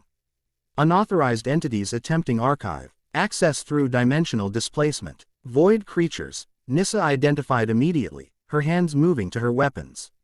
Zymos found us. Impossible, one of the other archivists protested. Archives exist partially outside normal space-time. Void entities cannot locate what exists between dimensions. They followed us, Ben realized with grim certainty. Or more specifically, they followed this. He held up his wrist. The Omnitrix pulsing with more active void energy than before, responding to the threat. The Prime Archivist's expression confirmed his theory. The void recognizes its own. Your device's transformation creates a resonance signature that void entities can track. Which makes me a beacon, Ben concluded. Leading Zymos straight to each component if we don't find a way to mask the signal. Before anyone could respond, the chamber shuddered violently. Crystalline structures throughout the room developed hairline fractures, dark energy seeping through like black veins in clear ice. They breach the inner chambers, the Prime Archivist announced, genuine alarm in their usually composed voice. This attack is unprecedented in scale and coordination. We need to move, Ben said, taking charge instinctively. If they're after me, I need to draw them away from the archives. The knowledge must be preserved, the Prime agreed. We will initiate a merge, NCY protocols to seal the most critical sections. Ambassador Evenstar, your diplomatic vessel has priority evacuation clearance. Use the emergency departure conduit in Sector 7. Zara nodded grimly. Understood. What of the archivists? Quote, we are the archives, the Prime answered simply. Our consciousness exists across the entire station. Physical forms can be reconstituted if necessary. Other violent shudder rocked the chamber as the dark fissures widened. Through the largest crack, a tendril of void energy snaked into the room, similar to what Ben had seen in Central Park, but larger, more purposeful. Go, the Prime Archivist urged. We will provide what defense we can. Ben didn't need further prompting. Which way to Sector 7? He asked Zara. She pointed toward a corridor that still appeared intact. Through there, third junction, then descend 2 levels. Ben activated the Omnitrix, cycling quickly to fast-track, a speed-based alien that could get them to safety efficiently. The transformation completed with the now familiar integration of void energy, leaving his form streaked with lines of darkness that seemed to boost rather than hinder his abilities. Stay close, he instructed. gathering Lyra in one arm while Nissa and Zara followed his lead. This is going to be fast. They raced through the archives, corridors at superhuman speed, Ben navigating the complex pathways based on Zara's quick directions. Behind them, the sounds of destruction grew, crystalline structures shattering, alarm tones multiplying, and the distinctive hiss of void energy consuming matter. As they approached Sector 7, they encountered the first void creatures, wolf-like entities similar to those from Earth, but larger and more substantial in the archives' unique environment. They prowled the corridor ahead, sensing Ben's approach before visual contact. Can't avoid them, Ben warned, slowing slightly. Nissa, the Void Hunter, already had her weapons drawn. Continue your trajectory. I'll clear the path. True to her word, Nissa's precision shots dispatched the creatures with remarkable efficiency, her specialized weapons disrupting their cohesion enough for Ben to pass safely through the dissipating darkness. Zara contributed as well, drawing a diplomatic defense baton that generated energy fields specifically designed to repel hostile entities while preserving archive structures. They reached the emergency departure conduit, a cylindrical chamber with transport capabilities directly to the diplomatic docking bay, only to find it partially compromised. Void energy had corroded the control mechanisms, rendering standard activation impossible. Manual override required, Zara announced, examining the damaged panel. Someone needs to remain at the controls while the others transport. That's not happening, Ben stated firmly. We all leave together. Lyra was already examining the control system, her scientific expertise allowing quick analysis of the alien technology. The power coupling is intact, just the interface is damaged. If I can bypass the recognition protocols. While she worked, Ben reverted to human form, conserving the Omnitrix's energy for what might come next. Nissa maintained defensive position at the corridor in trance, her weapons ready as sounds of approaching void entities grew louder. Multiple signatures approaching, she reported tersely. Large-scale manifestations, not merely scout forms. How much time, Lyra? Ben asked urgently. Almost there, she replied, fingers moving deftly among the crystalline circuits. The system's quantum locked, just need to synchronize the phase variables. A massive impact shook the corridor outside their chamber. Nissa braced against the doorframe, her expression grim behind her tactical visor. They've breached the primary bulkheads. We have seconds, not minutes. Got it, Lyra exclaimed as the transport chamber hummed to life, its interior illuminating with energy pathways. Everyone in, now. They didn't need to be told twice. Zara entered first, followed by Lyra. Ben waited for Nissa, who backed into the chamber last, her weapons still trained on the corridor. The transport activated just as darkness flooded the corridor outside, not individual void creatures but a wave of pure void energy, directed with intelligent purpose. The last thing Ben saw before the transport effect engulfed them was a humanoid figure forming from the darkness, features coalescing into a face of terrible familiarity. Zymos, no longer a projection but physically present in the archives. Their eyes met for a split second before the transport completed. The Void Lord's expression wasn't anger or frustration as Ben might have expected, but something more disturbing, recognition, even satisfaction. As if Ben's actions were proceeding exactly according to some greater design. The transport deposited them directly into Zara's diplomatic shuttle, the Vessel L-ready, powering up emergency systems in response to the archives' alert status. Through the viewports, they could see void breaches forming across the station's outer rings, darkness spreading like infection through the magnificent structure. We need to launch immediately, Zara commanded, taking the pilot's position with practiced efficiency. The docking clamps are already disengaged as part of emergency protocols. The shuttle detached smoothly, accelerating away from the archives as defensive systems throughout the station activated, energy barriers containing some breaches while others expanded beyond control. The nebula itself seemed to respond to the attack, cosmic gases swirling with unusual patterns that hindered the void energy's spread. Only when they had reached a safe distance did Zara reduce speed, allowing them to observe the battle unfolding behind them. The archives' defenses were formidable, technologies from thousands of advanced civilizations working in concert to repel the void incursion. Yet even these seemed barely adequate against the coordinated assault. The archivists knew this might happen, Zara said quietly, adjusting their course toward the nebula's edge. They've been preparing defensive measures for millennia. The archives may be damaged, but they won't fall completely. They followed us there, Ben said, guilt evident in his voice. Because of the Omnitrix. No, Nissa corrected firmly. Because of Zymos. The archives have stood for billions of years without attack. That he strikes now, with such force, confirms the cartographer's warnings. He fears what we now know. She's right, Lyra agreed, studying the data crystals they'd managed to secure before the attack. These contain everything we need: coordinates, historical records, technical specifications for each component. Zymos didn't want us to have this information. Ben considered this, watching the distant archives still withstanding the Void assault.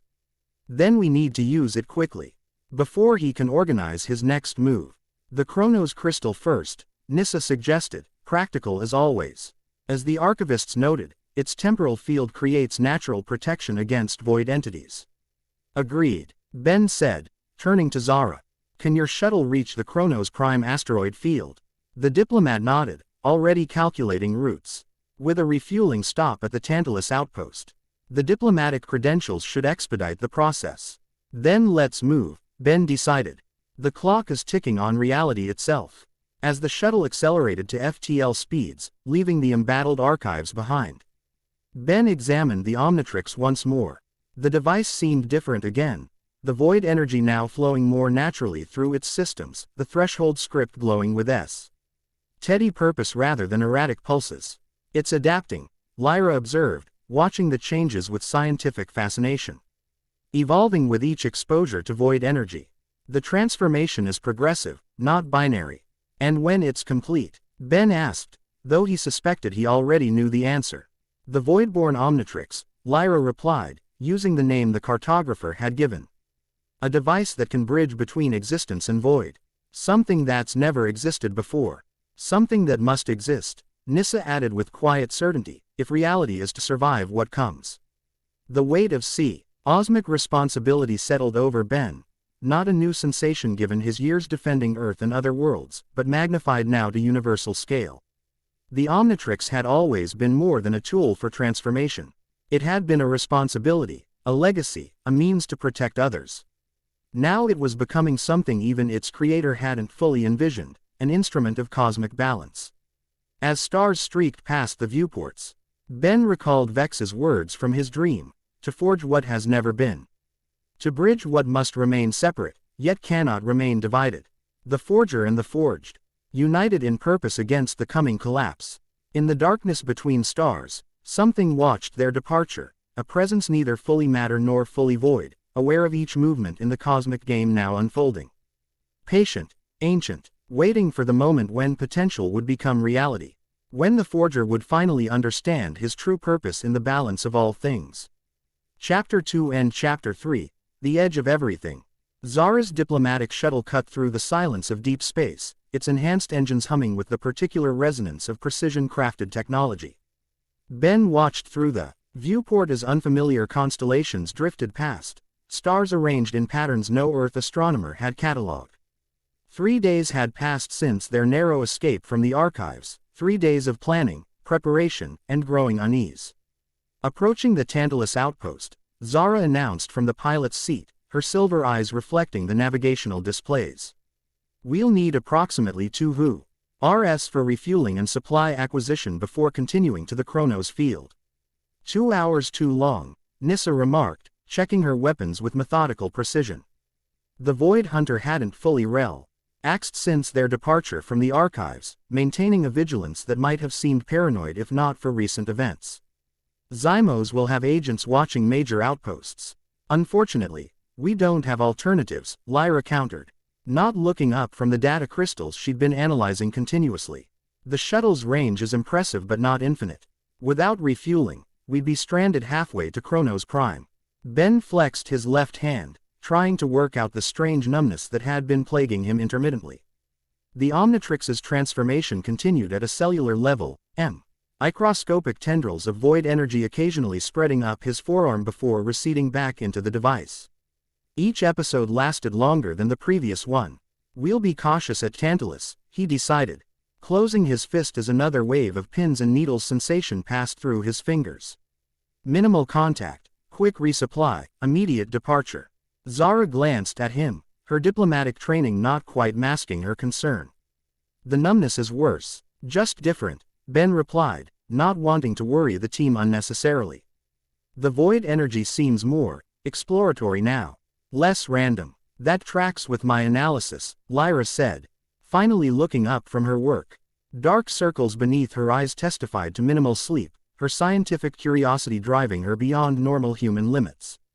The Omnitrix isn't being corrupted, it's systematically integrating void properties into its operational matrix. The process appears intentional rather than invasive. Intentional according to whose design? Nissa asked pointedly, the question hanging in the air without answer. The Tantalus outpost materialized in their view screen, a sprawling space station constructed around a captured asteroid, its architecture a pragmatic blend of mining facility and trading hub. Hundreds of vessels of various designs docked at its extended arms, representing species from dozens of systems. Unlike the archives, ethereal beauty, Tantalus exuded utilitarian functionality, its structures built for efficiency rather than aesthetics. Diplomatic approach vector accepted, Zara confirmed as they were directed. To a private docking bay reserved for official vessels. At least my credentials still carry weight. We'll receive priority service. I'll handle the refueling negotiations, Lyra offered, organizing her notes. My plumber science division authorization should expedite the technical aspects. I'll accompany you, Nissa stated rather than suggested. Security assessment is prudent. Ben nodded agreement. Zara and I will handle supplies and gather any intelligence about conditions near Kronos Prime. He glanced at the Omnitrix. And I should probably stay out of sight as much as possible, given recent developments. The team dispersed to their tasks upon docking, communicators synced for instant contact if needed. Ben pulled his jacket sleeve lower to cover the Omnitrix as he and Zur made their way through Tantalus's bustling corridors toward the supply district. The station's diverse population provided excellent camouflage, beings of countless species engaged in commerce, making two more humanoids unremarkable. You move differently, Zara observed quietly as they navigated the crowds. Since the archives. More deliberately. Ben glanced at her, surprised by the observation. How so? Small adjustments in your gait, your posture, she explained, her diplomatic training evident in her perceptiveness. As if you're constantly recalibrating your relationship with gravity. It's subtle, but to someone with empathic sensitivity.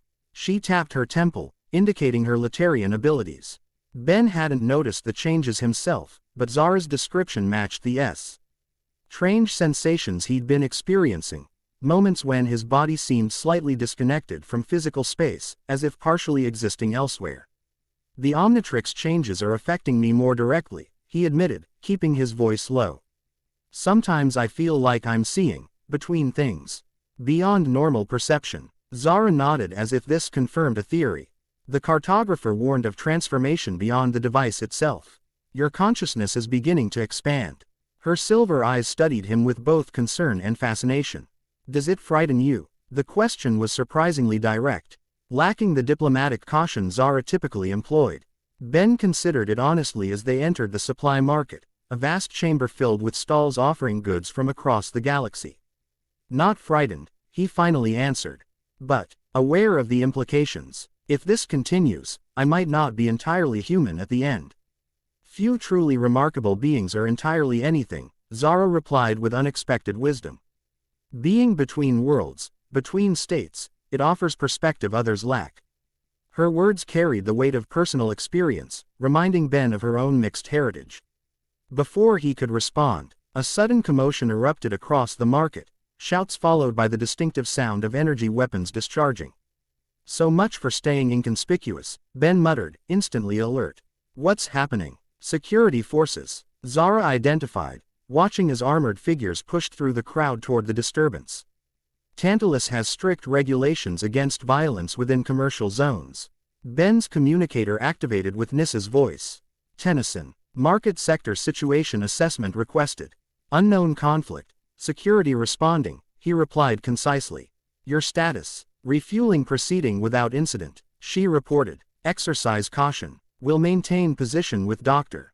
Solaris. The market crowd parted as the security forces surrounded someone near the far enter. Ants, a figure fighting with remarkable skill against overwhelming numbers. Ben caught glimpses of fluid combat techniques, strategic use of the environment, and innovative applications of seemingly non-lethal technology. Despite being outnumbered, the fighter held their own with impressive capability. We should avoid involvement, Zara advised, though she too watched the conflict with professional assessment. Tantalus jurisdiction is notoriously complicated. Ben nodded agreement until a critical detail caught his attention. One of the fighter's defensive moves revealed a distinctive energy signature he recognized instantly. That's galvanic mechamorph technology, he said, surprised. Modified, but unmistakable. You can identify it from this distance? Zara asked. I've merged with a mechamorph before, Ben explained, watching the fight with growing interest. That tech isn't standard issue. It's custom work, and advanced. The security forces finally gained the upper hand through sheer numbers, pinning the fighter against a market stall. As restraints were applied, Ben caught a clear view of their opponent, a woman with short, asymmetrically cut dark hair, sharp features, and a confident bearing despite her predicament. She wore modified tactical gear incorporating tech elements that confirmed Ben's initial assessment. Interesting, he murmured, something about her tickling his memory. You recognize her? Zara inquired, noting his expression. Not exactly, but Ben's response cut short as the Omnitrix suddenly pulsed with void energy, bright enough to be visible beneath his sleeve. Simultaneously, the captured woman's head snapped in their direction, her eyes widening with unmistakable recognition. Tennyson, she called out, loud enough to be heard across the market. Ben Tennyson. Every security officer turned toward them, hands moving to weapons. The crowd parted further, creating an open line of sight between Ben and the restrained woman. So much for low profile, Ben sighed, dropping the pretense of concealment. Time for Plan B, which is? Zara asked, subtly shifting to a more defensible position. Improvisation, Ben replied, stepping forward with the confident authority that had served him well across countless worlds. The Omnitrix pulsed again, stronger this time, the void energy responding to the sudden tension. Hold position, commanded the security captain. A reptilian humanoid with ceremonial scarring indicating high rank. Identify yourself. Benjamin Tennyson, Plumber Special Operations, Ben stated, letting his sleeve ride up just enough to reveal the Omnitrix. Its reputation often preceded him in galactic circles. What seems to be the problem here? The security team exchanged glances, their demeanor shifting subtly. The plumber's jurisdiction was respected even in independent outposts like Tantalus. This criminal attempted to access restricted technological components without proper authorization, the captain explained, gesturing toward the restrained woman. Additionally, she assaulted 3 security officers during apprehension. 4, actually, the woman corrected with inappropriate pride. You missed the one I locked in a supply closet. Her eyes remained fixed on Ben, a complex mix of emotions crossing her features, recognition, calculation, and something harder to define. Now that he could see her clearly, fragments of memory clicked into place. Ben had encountered her before, though years ago and under very different circumstances. Not as an ally, but as an adversary, albeit a minor one compared to the galaxy-threatening villains he typically faced. Kiva, he said as recollection solidified. Kiva Nero, tech mercenary. Last time we met, you were trying to steal Plumber prototype weapons for some Inkerseen splinter group. She offered a crooked smile that managed to be both defiant and chagrined. People change, Tennyson. These days I'm freelance problem solver with a more selective client list. Meaning I don't work for genocidal frog fascists anymore, she replied with a shrug that strained against her restraints. Live and learn. The secure ITY captain looked between them with growing impatience. You know this criminal, Plumber Tennyson. Ben made a split-second decision based on instinct and opportunity. She's been providing intelligence on specialized technology trafficking, he improvised smoothly. Her current operation is sanctioned under Plumber oversight. Zara stepped forward, her diplomatic presence adding weight to Ben's claim. As representative of the Latarian Embassy, I can confirm this operative status is recognized under Section 17 of the Galactic Security Accord. The captain's expression suggested skepticism. But challenging both plumber and diplomatic authorities simultaneously presented political complications beyond his pay grade. After a moment's consideration, he signaled his team to release Kiva's restraints. Tantalus jurisdiction requires her immediate departure from the station, he stated firmly. Regardless of alleged authorization. Understood, Ben agreed readily. She'll be leaving with us. Kiva rubbed her wrists as the restraints were removed, her expression shifting from surprise to calculating interest. Will I now? That's convenient timing, Tennyson. We need to talk, Ben replied quietly. Privately, the security forces maintained watchful presence as they escorted Kiva from the market, releasing her officially into Ben and Zara's custody at the main corridor junction. Only when they were alone in a secluded maintenance passage did Ben turn to face his former adversary directly. Want to explain what you're really doing on Tantalus? He asked without preamble, and why you were trying to access restricted tech. Kiva leaned against the corridor wall, arms crossed defensively despite her casual posture. I could ask you the same. The golden boy of the plum. Burrs doesn't typically slum it at frontier outposts without good reason. Her gaze dropped to his wrist. Nice modification to the Omnitrix, by the way. Void energy integration. Ambitious. How do you know about void energy? Zara questioned sharply. Kiva's expression turned guarded. Let's just say I've been researching certain phenomena. Dimensional anomalies affecting technology. Breach events with specific energy signatures. She studied Ben's face. The same things that probably brought you here. Before Ben could respond, the Omnitrix pulsed again, stronger than before, the void energy. Why visibly spreading up his arm in web-like patterns before receding. He grimaced as the now familiar numbness intensified briefly. Kiva's eyes widened. That's not just modification, it's active integration. She pushed away from the wall, stepping closer with professional interest. How long has this been happening? That's not your concern. Nissa's voice came from behind them, the Void Hunter appearing silently with weapon drawn. Lyra stood beside her, looking surprised at the confrontation. Step away from him. Now, stand down, Nissa, Ben instructed calmly, though he appreciated her protective instinct. This is Kiva Nero, former adversary with relevant technical expertise. And current what, exactly? Lyra asked skeptically. Potential asset, Ben suggested, watching Kiva's reactions carefully. Depending on her answers, Kiva looked between them, quickly assessing the dynamic before making her decision. I've been tracking void breaches for the past 3 months. TED is a paid investigation for a private client concerned about technology failures near breach events. Became something more personal when I witnessed what came through one of the larger rifts. Void creatures, Nissa stated rather than asked. And worse, Kiva confirmed grimly. Entities that corrupt technology, twist it into weapons. One of my custom defense systems was compromised.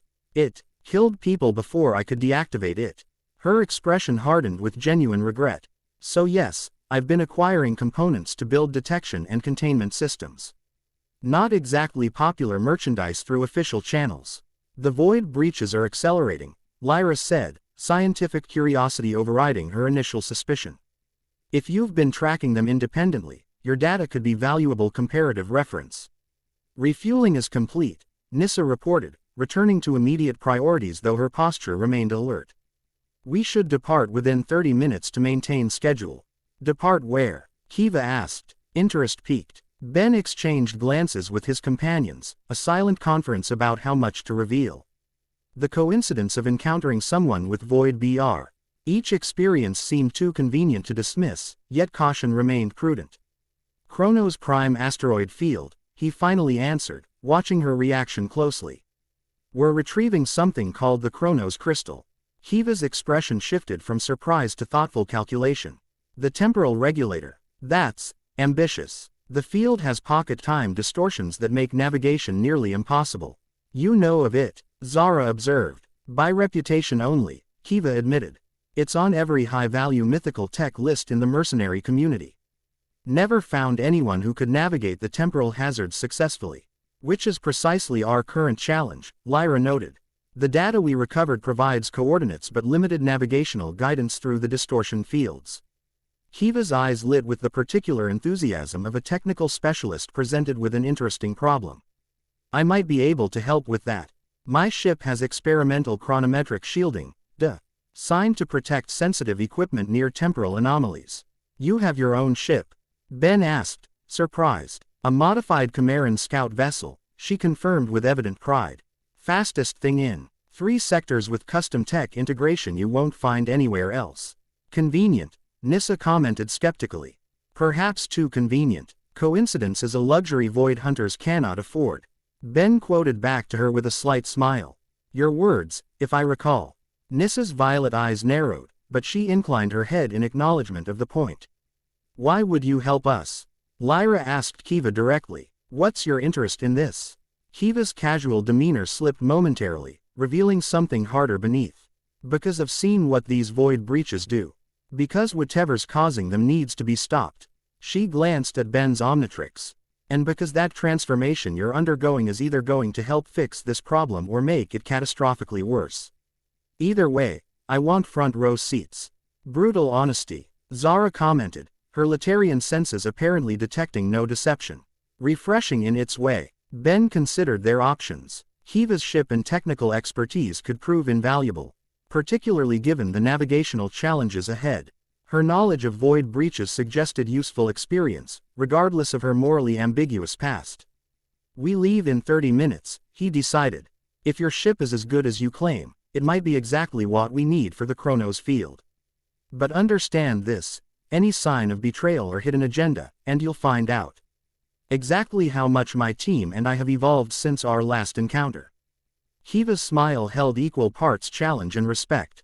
Fair enough, Tennyson. My ship's in docking bay 27C. She's called the Horizon's Edge. You won't be disappointed. Quote, the Horizon's Edge exceeded expectations. Sleek and predatory in design, the Chimeran scout vessel had been extensively modified with technologies from at least a dozen different species. Its original stealth capabilities remained evident in the light-absorbing hull material, but Kiva had clearly enhanced every system beyond standard specifications. The interior revealed similarly impressive customization, advanced navigation systems, weapons beyond standard mercenary grade, and the chronometric shielding she had mentioned, its components glowing with subtle energy fields around critical systems. This is remarkable work, Lyra admitted as they boarded, her scientific appreciation overcoming lingering suspicion. The integration of disparate tech HNO-logies should create compatibility conflicts, yet everything appears harmonized. Technical systems respond to intention as much as design, Kiva replied, initiating pre-launch sequences with practiced efficiency. Most engineers treat components as discrete elements. I approach integration holistically, technology as ecosystem rather than assembly. Your methodology parallels certain galvanic mechamorph principles, Ben observed, recognizing elements from his experiences as upgrade. Kiva glanced at him with unexpected approval. Exactly. Their intuitive technological integration inspired my approach. Not many humans grasp that concept. Not many humans transform into galvanic mechamorphs, he countered with a slight smile. Point taken. She gestured toward the ship's secondary control station. Want to co-pilot? The Horizon's Edge responds particularly well to users with technological affinity. With your unique connection to the Omnitrix, you might have interesting results. The offer surprised him, revealing a level of trust, or at least professional respect, he hadn't anticipated. Sure, he agreed, settling into the indicated position. The controls configured themselves automatically to human parameters, interfaces illuminating with intuitive displays. As Ben placed his hands on the control surfaces, the ship responded with immediate recognition, systems activating more fully, displays brightening. Engine tone shifting to a more harmonious resonance. More significantly, the Omnitrix pulsed once, void energy briefly flowing into the ship's systems before receding, leaving subtle patterns of darkness within the standard displays. Well, that's new, Kiva remarked, watching the interaction with fascinated intensity. The ship just recalibrated its quantum navigation systems without prompting. The void energy is enhancing technological interfaces, Lyra observed from her position at the science station, creating sympathetic resonance between disparate systems. Nissa maintained professional vigilance, checking her equipment while keeping Kiva in peripheral vision. Our original shuttle, Ambassador Evenstar, is returning it to the nearest Latarian diplomatic outpost, Zara explained, settling into one of the passenger positions with natural grace. Her credentials were valuable, but her direct involvement needed to end before reaching Kronos Prime. The political implications of a diplomat participating in what could be classified as a heist were problematic. Smart, Kiva approved, completing launch preparations. Tantalus Contro. L has cleared us for immediate departure. I've filed a flight plan for the Verges system, opposite direction from Kronos Prime. Once we're clear of monitoring range, we'll change course. The Horizo. N's Edge departed Tantalus Station with impressive speed, its enhanced engines accelerating beyond standard parameters without strain. As promised, Kiva maintained their registered course until well-be Aeon tracking range before executing a precise hyperspace jump toward their actual destination. 6 hours to the outer boundaries of the Kronos field, she announced once they were underway. The chronometric shielding will activate automatically when we detect the first temporal distortions. With immediate tasks complete, the team gathered in the ship's compact but well-appointed common area to review their strategy. Lyra projected data from the archive crystals, displaying detailed information about the Kronos crystal and its location. The crystal formed during the temporal collapse of Kronos Prime, she explained, manipulating the holographic display to show the shattered remnants of what had once been a planet. When their experimental time drive malfunctioned, the entire PLA Nateri mass was fractured across multiple temporal states. The crystal itself is a stability node, a fragment that exists simultaneously in all temporal phases. Which makes it perfect for stabilizing void energy, Ben continued. Understanding the connection. Void exists partially outside normal time. The crystal can anchor it within our reality's temporal flow. Exactly, Lyra confirmed, impressed by his grasp of the concept. According to the archive data, the crystal is located in what was once the planet's core, now a specialized containment vault at the center of the asteroid field. The real challenge isn't just finding it, Kiva interjected, studying the projected data with professional assessment. It's navigating the temporal distortion zones. Ships entering without proper shielding can end up displaced, parts of the vessel existing in different time periods simultaneously. Which is presumably why it hasn't been retrieved despite its value, Nissa noted pragmatically. That, and the automated defense systems, Lyra added, highlighting another section of the data. The Kronos civilization's security protocols still function, operating across multiple time phases. Conventional weapons would be ineffective against defenses that can predict attacks before they're launched. Ben considered the challenges, mentally reviewing their collective capabilities. Kiva's ship provides our approach vector with the chronometric shielding. Once we reach the containment vault, I can use the Omnitrix to transform into something suitable for the defense systems. Nissa's Void Hunter weapons might be effective since they operate partially outside conventional physics. Lyra's scientific expertise will be essential for identifying and securing the crystal itself. An effective distribution of resources. Nissa agreed, her tactical mind appreciating the strategy. There's something else we should consider, Zara contributed, her silver eyes troubled. The archive's WE attacked immediately after our consultation with the cartographer. Zymos clearly has means to track our movements or intentions. We should anticipate potential interference at Kronos Prime as well. The chronometric distortions might actually work in our favor there, Kiva suggested. If void entities have difficulty maintaining cohesion in normal space-time, the fractured temporal fields could be even more disruptive to them. A reasonable hypothesis, Lyra acknowledged. Though we lack empirical data on void entity behavior in temporal distortion fields. We'll find out soon enough, Ben said, glancing at the Omnitrix. The device had stabilized somewhat during their journey, the void energy pulsing at regular intervals rather than erratically. For now, everyone should rest while they can. Once we enter the Kronos field, we'll need complete focus. As the others dispersed to their assigned quarters for much-needed rest, Ben remained in the common area, studying the holographic displays of their destination. The asteroid field's complex patterns fascinated him, fragments of a once thriving civilization now scattered across temporal phases, existing simultaneously in past, present, and potential futures. Not planning to sleep, Kiva asked, returning with 2 containers of what smelled like synthesized coffee. Too much on my mind, Ben admitted, accepting the offered drink. Thanks. The great Ben Tennyson, savior of galaxies, reducer of would-be conquerors to footnotes in history, she remarked, settling into the seat opposite him. Now facing something that can't be punched into submission. I do occasionally solve problems without violence, he replied dryly. Fair enough. She studied him with unexpected intensity. You've changed since our last encounter. Not just the obvious. She gestured toward the Omnitrix. Something more fundamental. Less impulsive hero. More. I don't know. Something else. Life experience, Ben suggested. Years of seeing consequences play out. Learning that good intentions don't always lead to good outcomes. Kiva nodded slowly. I can relate to that particular lesson. She hesitated, then asked with surprising directness, does it hurt? The transformation. Ben considered deflecting but found himself answering honestly. Not exactly pain. More like awareness of something that shouldn't be possible. Feeling your cells divide or your blood flow through specific vessels. He flexed his left hand, watching faint traces of void energy momentarily visible beneath the skin. Sometimes I see things aren't there, glimpses between spaces.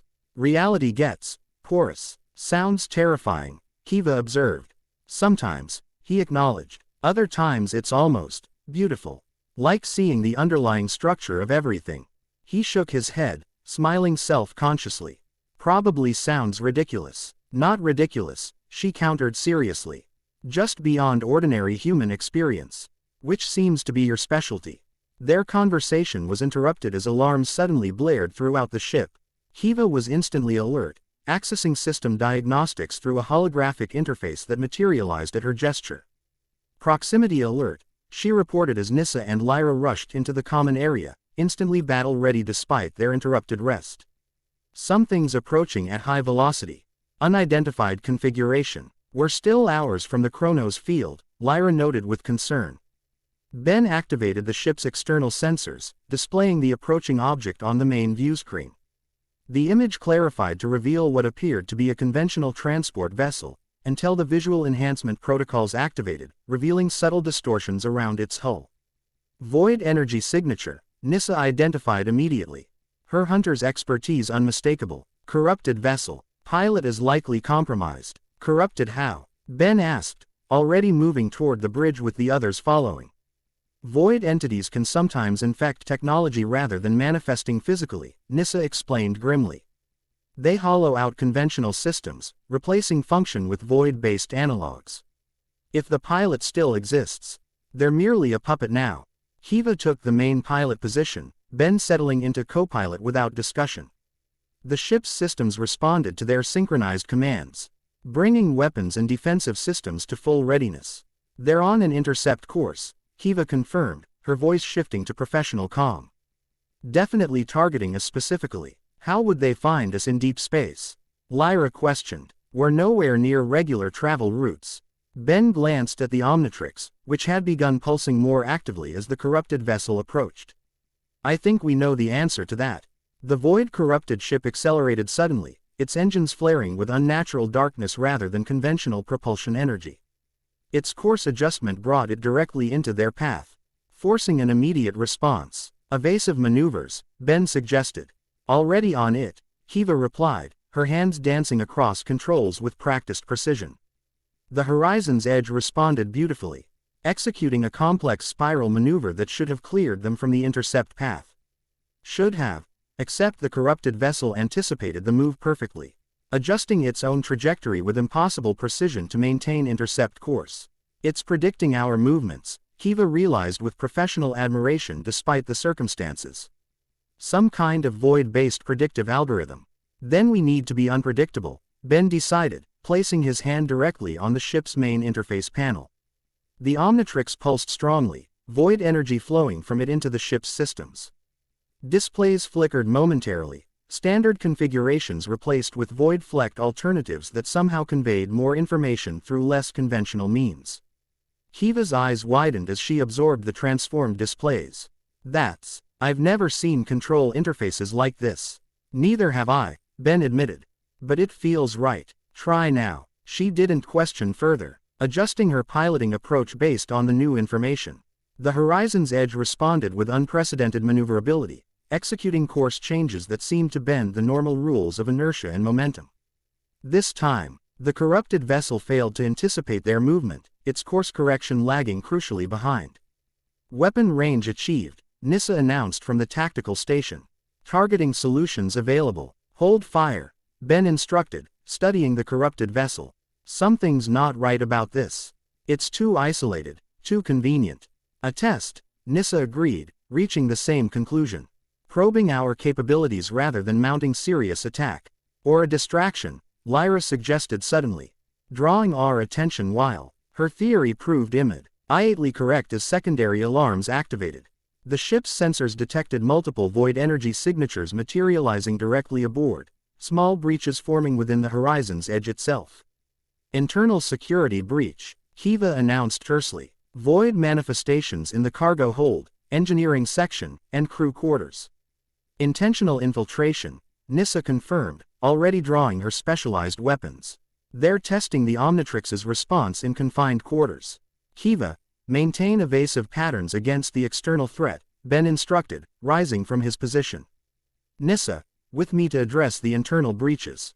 Lyra, monitor the void energy patterns. We need to understand how they're creating ship's board breaches without a physical anchor point.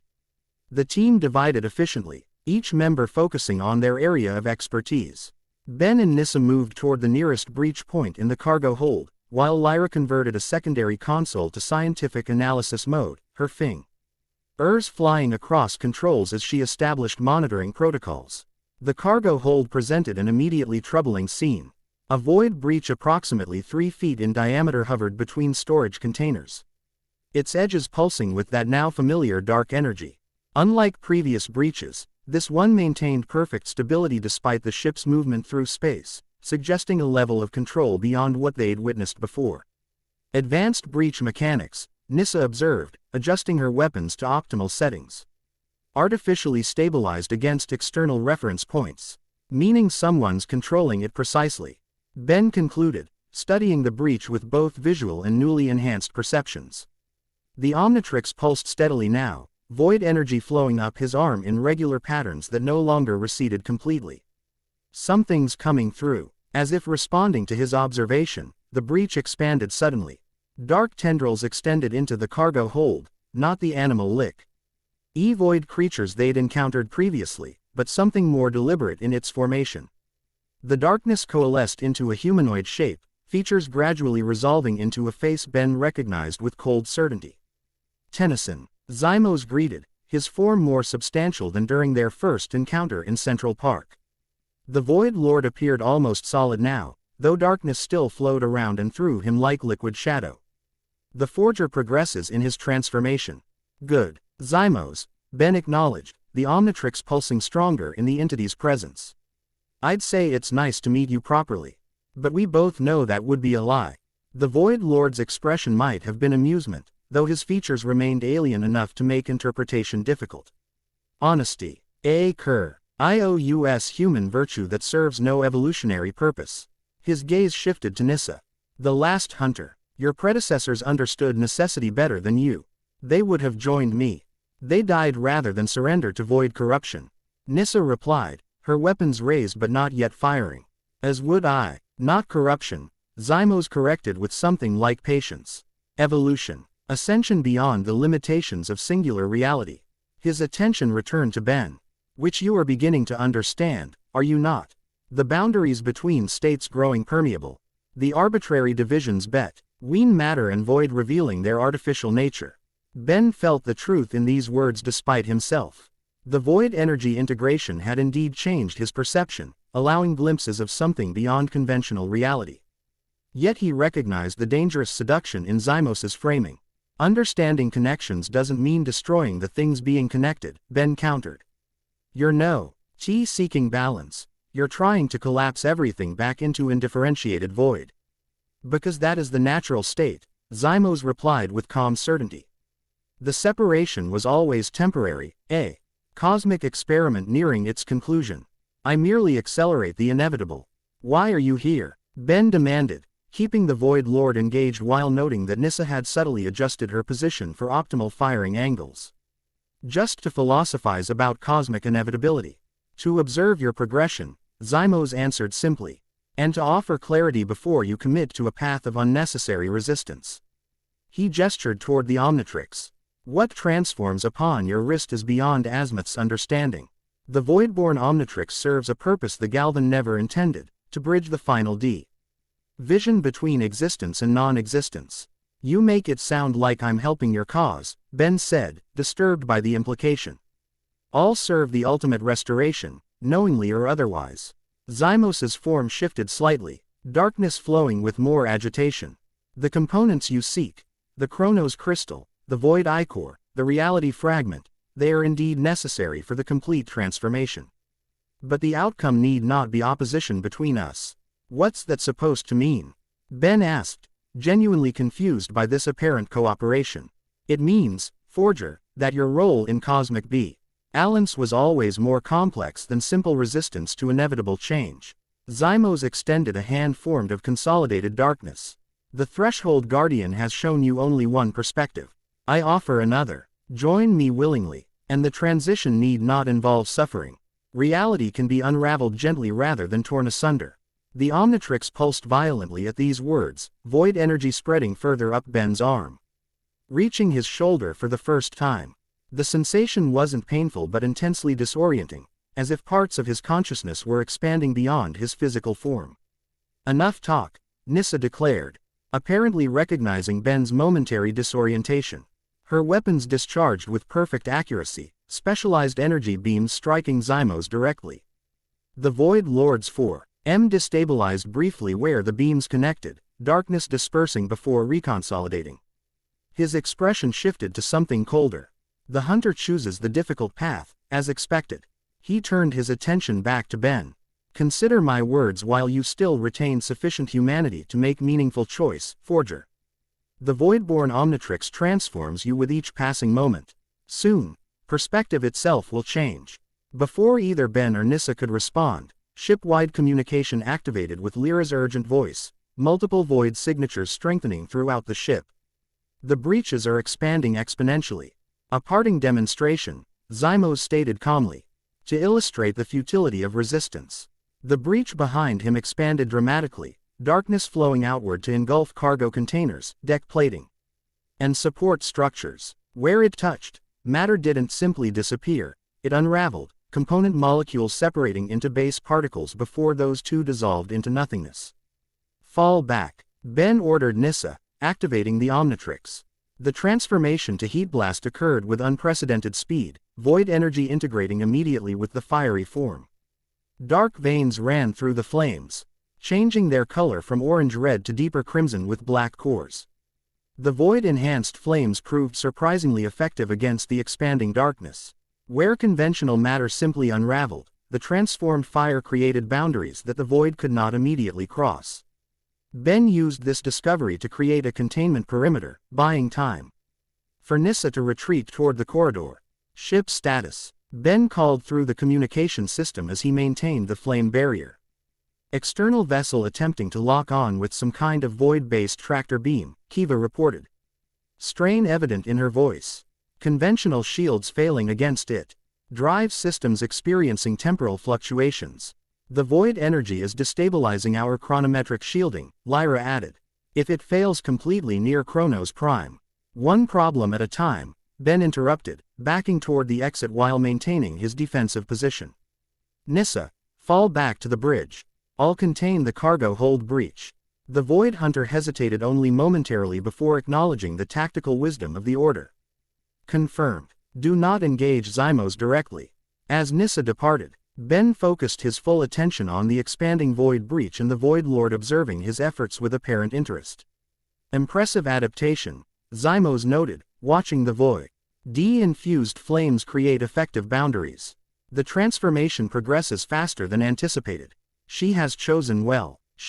Ben questioned, maintaining concentration on the containment field.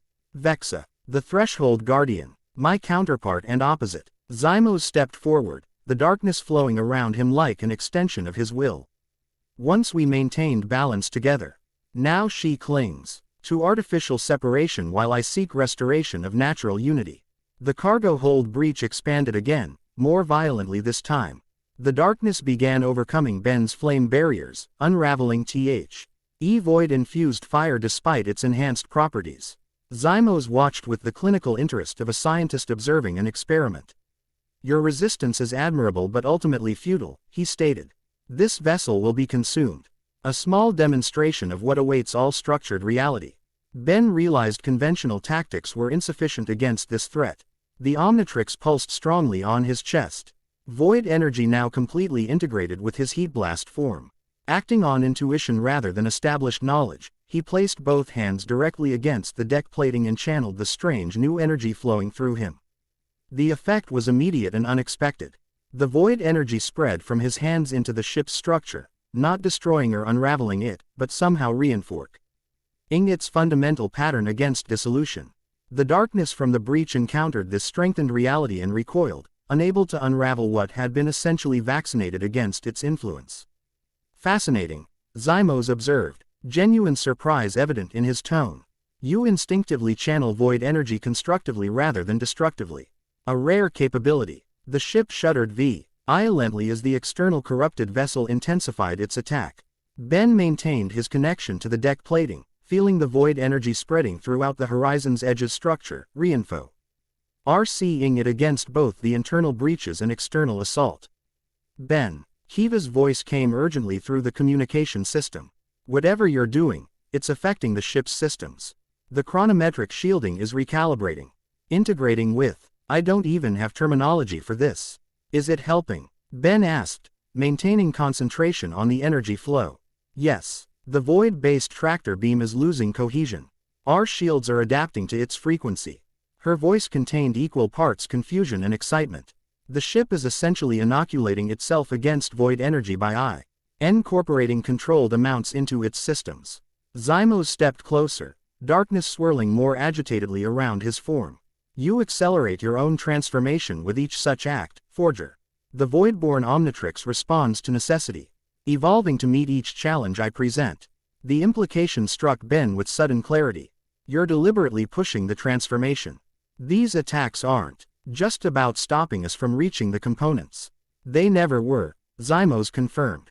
They are catalysts, necessary provocations to awaken capabilities that would otherwise remain dormant until too late. Too late for what? Instead of answering directly, Zymos gestured toward the breach. It expanded one final time, with such violence that even his void-reinforced barriers couldn't contain it. Darkness flooded the cargo hold, engulfing everything in its path. Ben maintained his connection to the ship's structure, channeling void energy throughout the vessel to protect it, but the FORT required more power than he could safely control. The Omnitrix symbol on his chest pulsed with blinding intensity, void energy completely overtaking its normal green glow. Pain lanced through Ben's transformed body as the device forced an unprecedented energy conversion, drawing directly from his life force to power the ship-wide protection. The price of resistance, Zymos observed dispassionately. Remember this moment when you stand at the final threshold, Forger. It need not be this difficult. The darkness surged around Ben, cutting him off from visual contact with the Void Lord. He maintained his desperate grip on the ship's systems, feeling the Omnitrix drawing more heavily from his essence with each passing second. Just as consciousness began to fade, the familiar chime of Omnitrix timing out sounded, except instead of returning to human form, Ben felt himself falling through the darkness, beyond the ship, beyond physical space itself. He tumbled through absolute nothingness, not blackness, which would imply the absence of light, but true void, the absence of existence itself. Yet somehow he remained conscious, aware, perceiving despite having nothing physical to perceive with. The experience transcended terror, moving into a realm of pure existential disorientation. Breathe, a voice instructed, feminine, resonant with cosmic harmonics. Not with lungs, but with intention. Exist through will rather than form. Ben focused on the voice, using it as an anchor in the disembodying void. Gradually, a presence materialized before him, or perhaps his perception. Adjusted to recognize what was already there. Vexa, the threshold guardian, her form composed of starlight and shadow in equal measure, more substantial than in his dream yet still transcending conventional physicality. You pushed too far, she observed, her galaxy-filled eyes studying him with complex emotion. The transformation is not yet complete enough for direct void immersion. Where am I? Ben asked, his voice existing without vocal cords, traveling without air. Between, Vexa answered simply. Neither fully in reality nor fully in void. A state I know intimately. She moved closer, her starlight form illuminating the nothingness around them. Zymos intended to accelerate your transformation through crisis. I cannot allow unguided progression. He said you were counterparts, Ben said, gradually adjusting to this impossible form of existence. That you once maintained balance together. Sorrow passed across Vexa's celestial features. Truth serving deception. We were NDEED balance keepers, maintaining the necessary separation between existence and void while allowing controlled interaction. The space between realities requires both guardianship and permeability. What changed? Zymos grew to believe the experiment of differentiated reality had failed. That consciousness arising from structured matter caused more suffering than harmony. Her form shifted, R's rearranging into patterns suggesting deep emotion. He now seeks to collapse all back to primordial void, not out of malice, but misguided compassion. A painless universe is one without existence at all. And you disagree, Ben concluded. I value the experiment despite its imperfections, Vexa confirmed. The beauty of structured reality, of consciousness arising from complexity, it justifies the inherent suffering that accompanies awareness. The philosophical implications would have been overwhelming had Ben been in his normal human state. In this between place, however, his consciousness expanded to grasp concepts that would have been incomprehensible otherwise. The Voidborn Omnitrix, he said, understanding growing. It's meant to help maintain this balance. To replace what was lost when Zymos changed sides. Yes. Vexa's form brightened with approval. The universe requires balance between structure and potential, between form and void. When Zymos abandoned his role as counterbalance, the cosmic scales began to tip. The breaches are symptoms of fundamental imbalance. But why me? Why the Omnitrix? The device already contained the essential function, bridging between different forms of existence while maintaining core consciousness. Your human adaptability combined with the Omnitrix's transformative capabilities creates potential for a new kind of threshold entity. Her expression softened with something like affection. And you, Benjamin Tennyson, have demonstrated repeatedly your capacity to wield great power with wisdom and restraint. Before Ben could respond, the void around them shuddered, reality itself seeming to flex under pressure. Vexa's expression turned urgent. Our time grows short. Your physical form cannot remain separated much longer without permanent disconnection. She moved closer, her starlight hands framing his face without quite touching. The Chronos crystal awaits you. Secure it quickly. Zymos will escalate his efforts that he's confirmed your transformative capabilities. How do I get back? Ben asked, suddenly aware of the profound danger of his current state. Focus on your connection to the Omnitrix, Vexa instructed. It remains your anchor to physical reality. Ben concentrated on the device that had been part of his identity for so many years.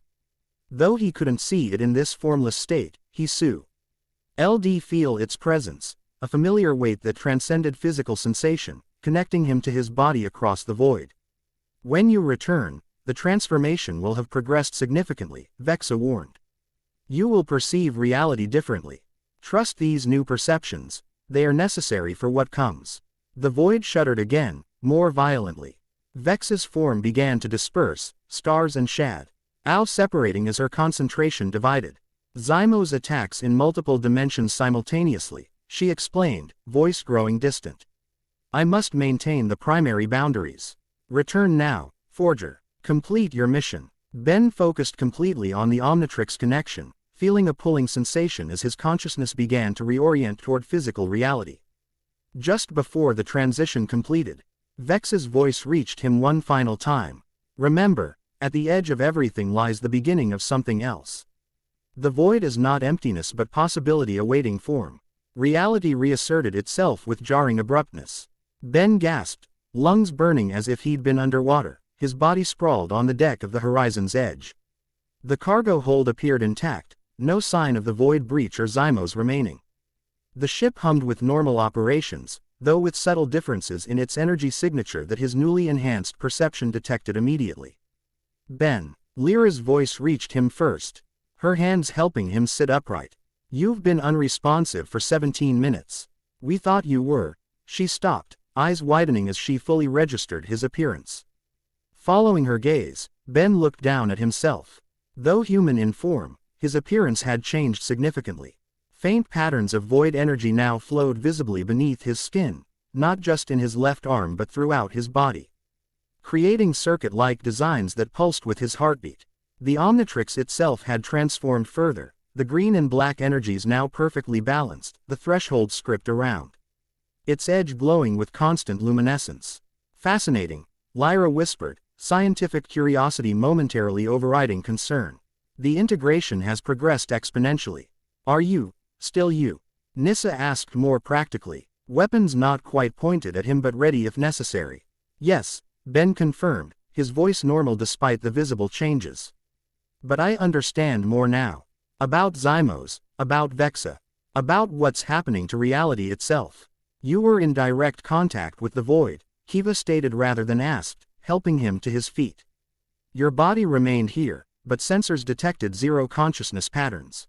Clinically, you were brain dead. I was with Vexa, Ben explained, finding his balance. The ship felt different beneath his feet, its very structure somehow perceptible to his enhanced senses. In the space between realities. The threshold, Nyssa identified, her hunter's knowledge recognizing the concept. Few enter and return unchanged. If at all, Lyra added with lingering concern. Ben looked around, noticing that his perception had indeed altered dramatically. He could see not just physical objects but the energy patterns flowing through them, the quantum probabilities surrounding each possible state. Most strikingly, he could perceive thin places in reality, points where the boundary between existence and void grew permeable. The corrupted ship, he asked, focusing on immediate practicalities despite the overwhelming new sensory information. Disappeared when you collapsed, Kiva reported. One moment it was locked onto us with that void tractor beam, the next it simply dissolved. She studied him with professional assessment. Whatever you did to the horizon's edge, it worked. The ship's systems have incorporated controlled void energy throughout.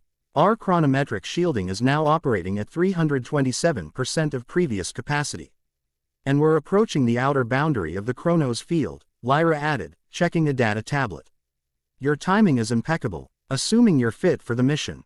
Ben flexed his hands, watching void energy flow beneath his skin in response to his intention. The sensation was strange but not uncomfort. Able, as if he'd gained access to an additional sense that had always been present but dormant. I'm more than fit, he assured them. Vexa confirmed that the Chronos crystal is essential for stabilizing the Voidborn Omnitrix. And Zymos is likely to intercept us again before we secure it. Then we proceed as planned, Nyssa decided, practical as always despite the extraordinary circumstances.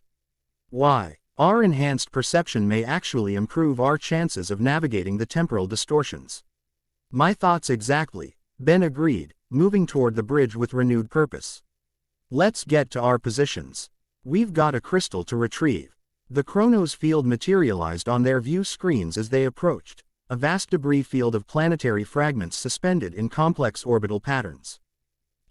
Like normal asteroid fields with predictable Newtonian mechanics, these fragments moved according to temporal logic rather than physical laws. Some accelerated suddenly before stopping completely. Others moved backward relative to the field's rotation, while still others phased in and out of visibility as they shifted between temporal states.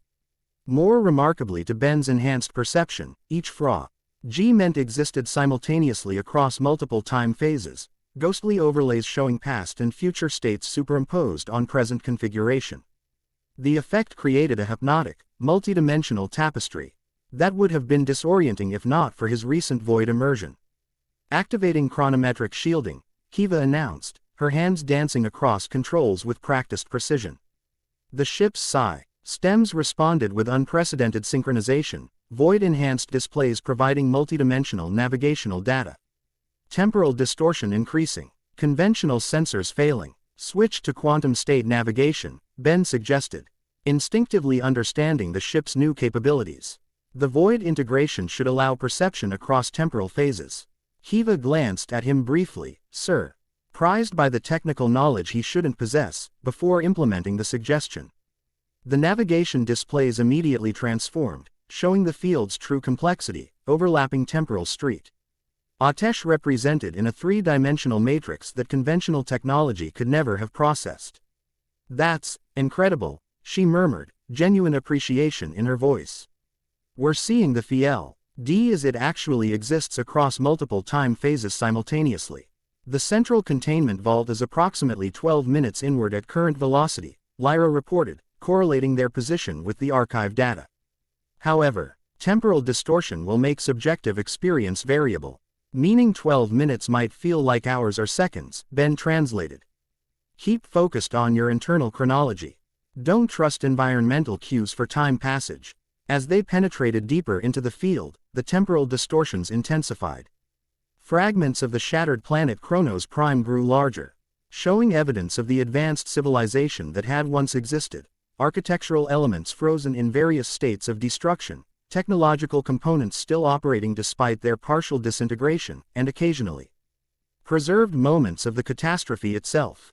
Through one particularly large fragment, they glimpsed a city in the moment of temporal collapse, its buildings str. etching impossibly as time-space warped around them. Life signs, Nissa reported suddenly, monitoring the tactical display with professional focus. Impossible but confirmed. Biological patterns preserved in temporal stasis. The archive data mentioned this possibility, Lyra confirmed, checking her records. When the time drive malfunctioned, portions of the population were caught in temporal bubbles, neither fully alive nor dead, but suspended between states. Ben's enhanced perception confirmed this assessment. Through certain fragments, he could see figures frozen in moments of realization or terror, Kronos citizens caught forever in the instant of catastrophe. Their existence registered as neither fully present nor absent, but somewhere between, a state that resonated uncomfortably with his recent void experience. The containment vault is designed to be accessible despite the temporal disruption, Lyra continued, focusing on their mission parameters. It exists at a manufactu. Red null point, a location where all temporal states converge to a single possibility. Which makes it both the most stable point in the field and the most heavily defended, Kiva added, navigating through increasingly hazardous debris. The Kronos civilization was justifiably protective of their time manipulation technology. As they approached the field's center, the first evidence of those defenses appeared. Automated sentry platforms materialized around them, sleek constructions of crystalline material similar to the cartographer but weaponized.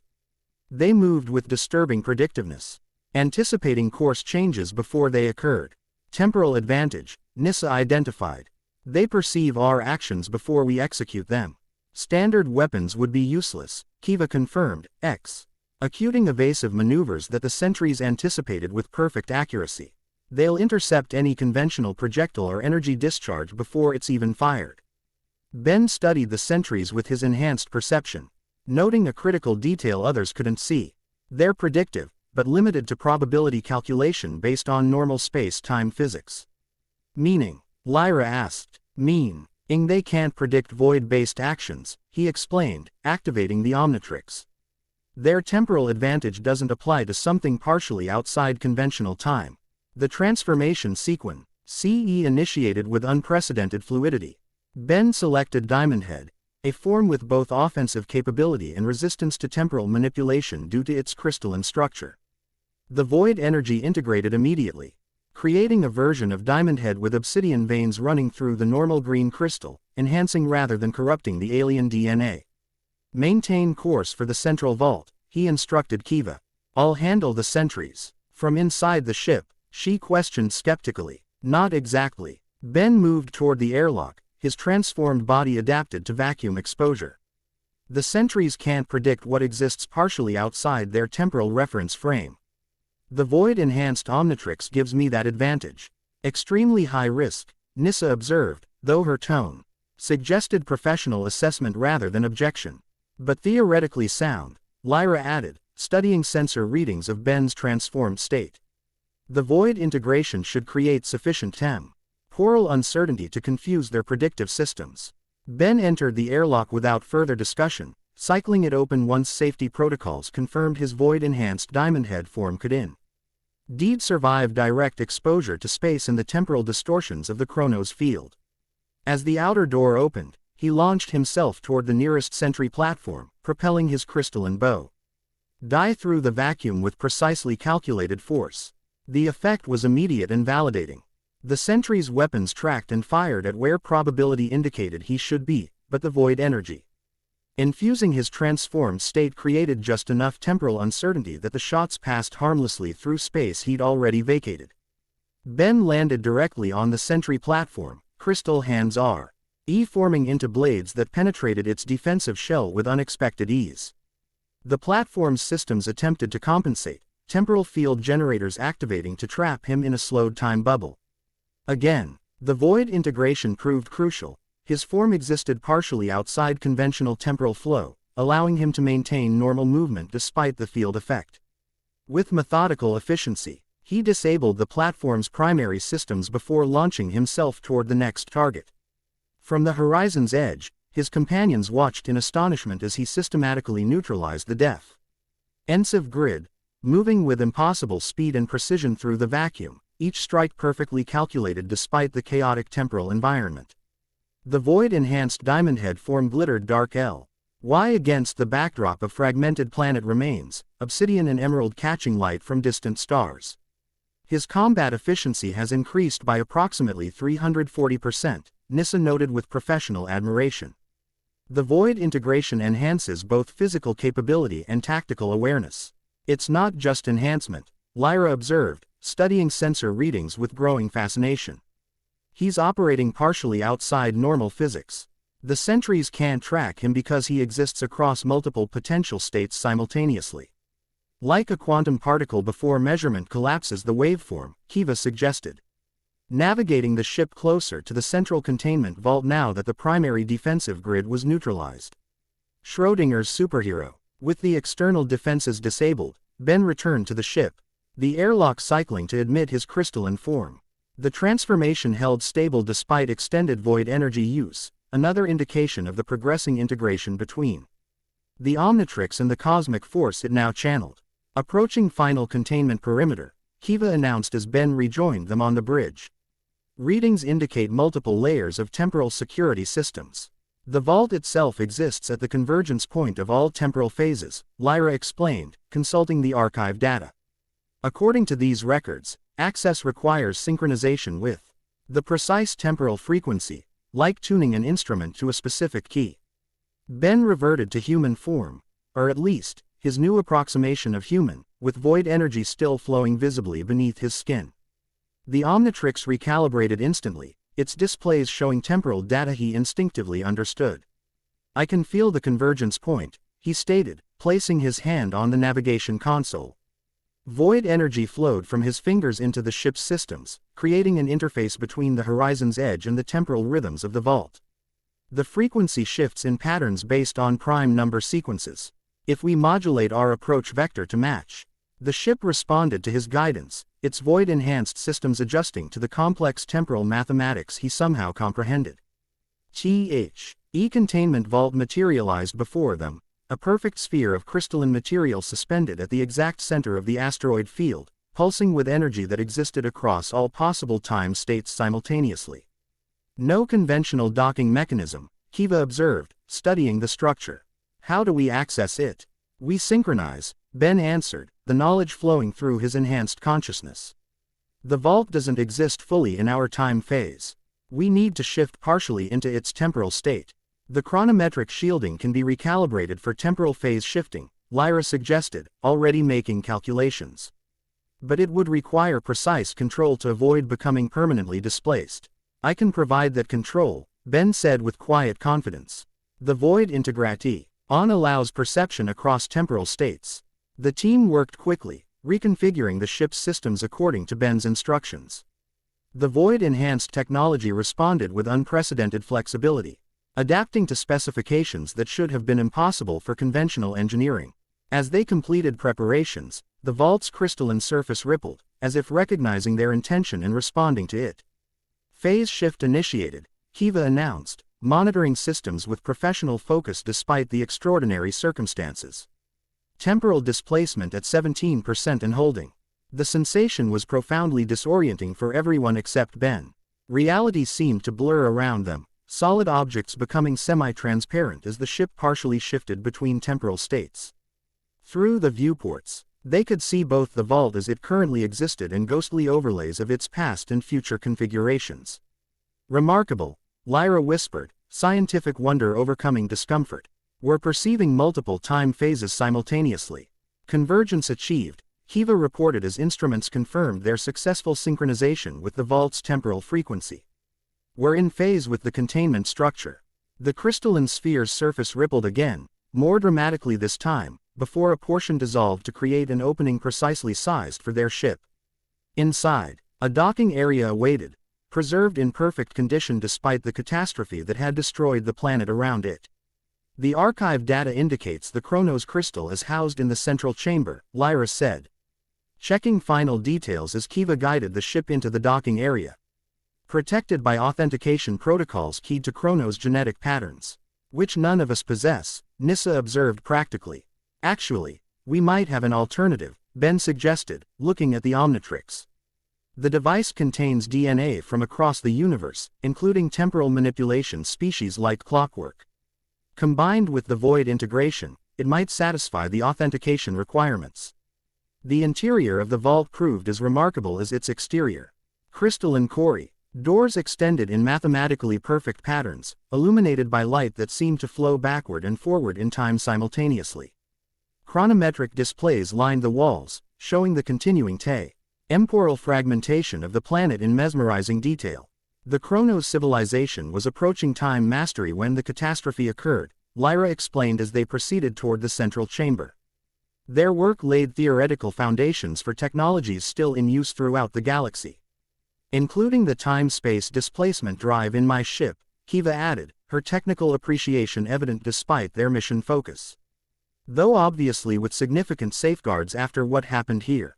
The central chamber materialized before them, a perfect dome of crystalline material with a suspended platform at its center. Atop the platform, floating in a temporal containment field, glowed the Chronos crystal, smaller than Ben had imagined but radiating power that transcended its physical dimensions. To his enhanced perception, the crystal existed in perfect temporal stability despite the chaos surrounding it, a fixed point in the storm of fragmented time. There it is, Lyra confirmed, consulting her instruments. Emitting chronometric radiation consistent with archive specifications. The perfect stabilizing element for void energy. Authentication required, announced an automated voice as they approached the platform. The language was unfamiliar yet somehow comprehensible, another benefit of Ben's enhanced perception. Chronos genetic sequence verification necessary for access. As expected, Nyssa commented, scanning the chamber for defensive systems that might activate upon failed authentication. Ben stepped forward, the Omnitrix pulsing strongly in proximity to the Chronos crystal. I don't have Chronos genetics, but I have something that might satisfy your parameters. He activated the Omnitrix, selecting clockwork, a chronosapian form with natural temporal manipulation abilities. The transformation completed with the now familiar void integration, creating a version of clockwork with darkness flowing through the clockwork mechanisms, enhancing rather than hindering their function. Chronosapian genetic pattern detected, the automated system announced after a moment's analysis. Temporal manipulation capability confirmed, genetic variants noted but within acceptable parameters. The containment field around the Chronos crystal shimmered, indicating authentication acceptance. Ben approached carefully, aware that the crystal's temporal properties made it both invaluable and potentially dangerous.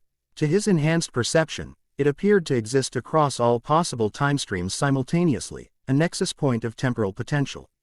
Careful, Lyra warned, monitoring readings from a safe distance. Direct contact may cause temporal displacement without proper buffering. Ben extended his transformed hand toward the crystal, void energy FL. Owing through his clockwork mechanisms to create a compatible interface. The void integration should provide sufficient buffering. It exists partially outside normal time flow. His fingers closed around the crystal. For a heartbeat, reality seemed to splinter around him, past, present, and future overlapping in dizzying succession. The Omnitrix pulsed strongly, void energy surging to stabilize the interaction. After a moment of disorientation, the temporal fluctuations settled, the crystal synchronizing with his void-enhanced form. Acquisition successful, he reported, the crystal now securely held in his transformed hand. Its temporal energy is compatible with the void integration, just as the cartographer predicted. The moment of triumph proved short-lived. Alarms suddenly blared throughout the vault, crystalline surfaces pulsing with warning illumination. The automated system's voice returned with unmistakable urgency. Void corruption detected. Quarantine protocols initiated. Temporal purge commencing in 30 seconds. What's happening? Kiva demanded, ship diagnostics already active on her portable interface. The vault's systems have detected void energy signatures, Lyra explained, reading sensor data with growing alarm. They're interpreting the Omnitrix's void integration as hostile corruption. We need to move, Nissa stated, already heading toward the exit. A temporal purge will likely reset this entire structure to a previous state, with us inside it. Ben clutched the Chronos crystal, feeling its power resonating with the Omnitrix. The ship, now. They raced through the crystalline corridors as the countdown continued, surfaces around them beginning to shimmer with building temporal energy. The horizon's edge waited at the docking area, Psi. Stems already activating in response to Kiva's remote commands. 20 seconds to purge, the automated voice announced as they boarded. Temporal reset imminent. Disengaging docking protocols, Kiva reported. Taking the pilot's position with practiced efficiency. Phase shift drive spinning up for immediate departure. Ben reverted to human form as they secured themselves for emergency departure. The Chronos crystal still clutched in his hand. In this form, he could feel its power more directly, billions of years of temporal energy condensed into a single perfect lattice. The Omnitrix responded to its proximity. Void energy patterns shifting to incorporate the new temporal element. Phase shift at maximum, Kiva announced as the ship detached from the docking area. Initiating emergency temporal translation in 3, 2, 1. The horizon's edge dematerialized from normal space-time just as the vault's purge sequence completed. Through the viewports, they glimpsed the crystal, in structure resetting to a previous configuration, erasing all evidence of their presence as if they had never been there. The ship rematerialized at the edge of the Chronos field, safely beyond the range of temporal distortions. As systems stabilized and immediate danger passed, the team gathered around Ben to examine their prize. The Chronos crystal gleamed in his hand, a multifaceted gemstone, approximately the size of a small apple, glowing with inner light that shifted between all visible colors and several that shouldn't have been perceptible to human eyes. Within its perfect structure, tiny galaxies of light seemed to form and dissolve in endless cycles. Remarkable preservation, Lyra observed, scanning the crystal with evident scientific excitement. Its temporal properties are completely stable despite removal from the containment field. The structure maintains perfect integrity. Because it's found a new containment system, Ben realized, watching as void energy from the Omnitrix began flowing around the crystal, creating a protective matrix. The Voidborn Omnitrix is incorporating it already. As if in response to his observation, the crystal levitated gently from his hand, hovering before him momentarily before moving toward the Omnitrix. The device's surface reconfigured, creating a perfect setting at its center where the standard symbol had been. The crystal settled into place with a harmonic tone that resonated through the ship, void energy and temporal power merging in perfect synchronization. One component integrated, Nissa stated, watching the process with professional assessment. 2 remain. The void ichor from the inverted cathedral, Lyra recalled from the cartographer's instructions. And the reality fragment from the null archivists. Ben examined the transformed Omnitrix, now with the Chronos crystal at its center pulsing with combined void and temporal energy. The integration felt right, necessary progression toward what the device was becoming. What he was becoming. The transformation accelerates, he noted, void energy flowing more freely through his body now, responding to his thoughts rather than acting independently. Vexa said Zymos would escalate his efforts now that he's confirmed my capabilities. Then we should expect more direct confrontation at the remaining component locations, Nissa concluded practically. The inverted cathedral next. Ben decided, the knowledge somehow intuitive. The void energy seeks its counterpart in the void ichor. As the horizon's edge calculated coordinates for their next destination, Ben stood at the viewport, watching the Chronos field recede behind them. The fragmented planet with its trapped moments of catastrophe served as poignant reminder of the stakes involved. How quickly existence could transform from order to chaos when fundamental forces lost their balance. The Chronos crystal pulsed at his wrist, temporal energy merging with void potential in patterns that transcended conventional physics. One step closer to the Voidborn Omnitrix's completion. One step closer to whatever he was becoming in the process. At the edge of everything, Vexa had said, lies the beginning of something else. Standing between existence and void, Ben Tennyson was becoming that something else, neither fully human nor fully cosmic, but a bridge between states. The forger of a new balance in the face of coming collapse. The end. I hope you enjoyed this episode. Remember to subscribe and like this video. See you in the next video.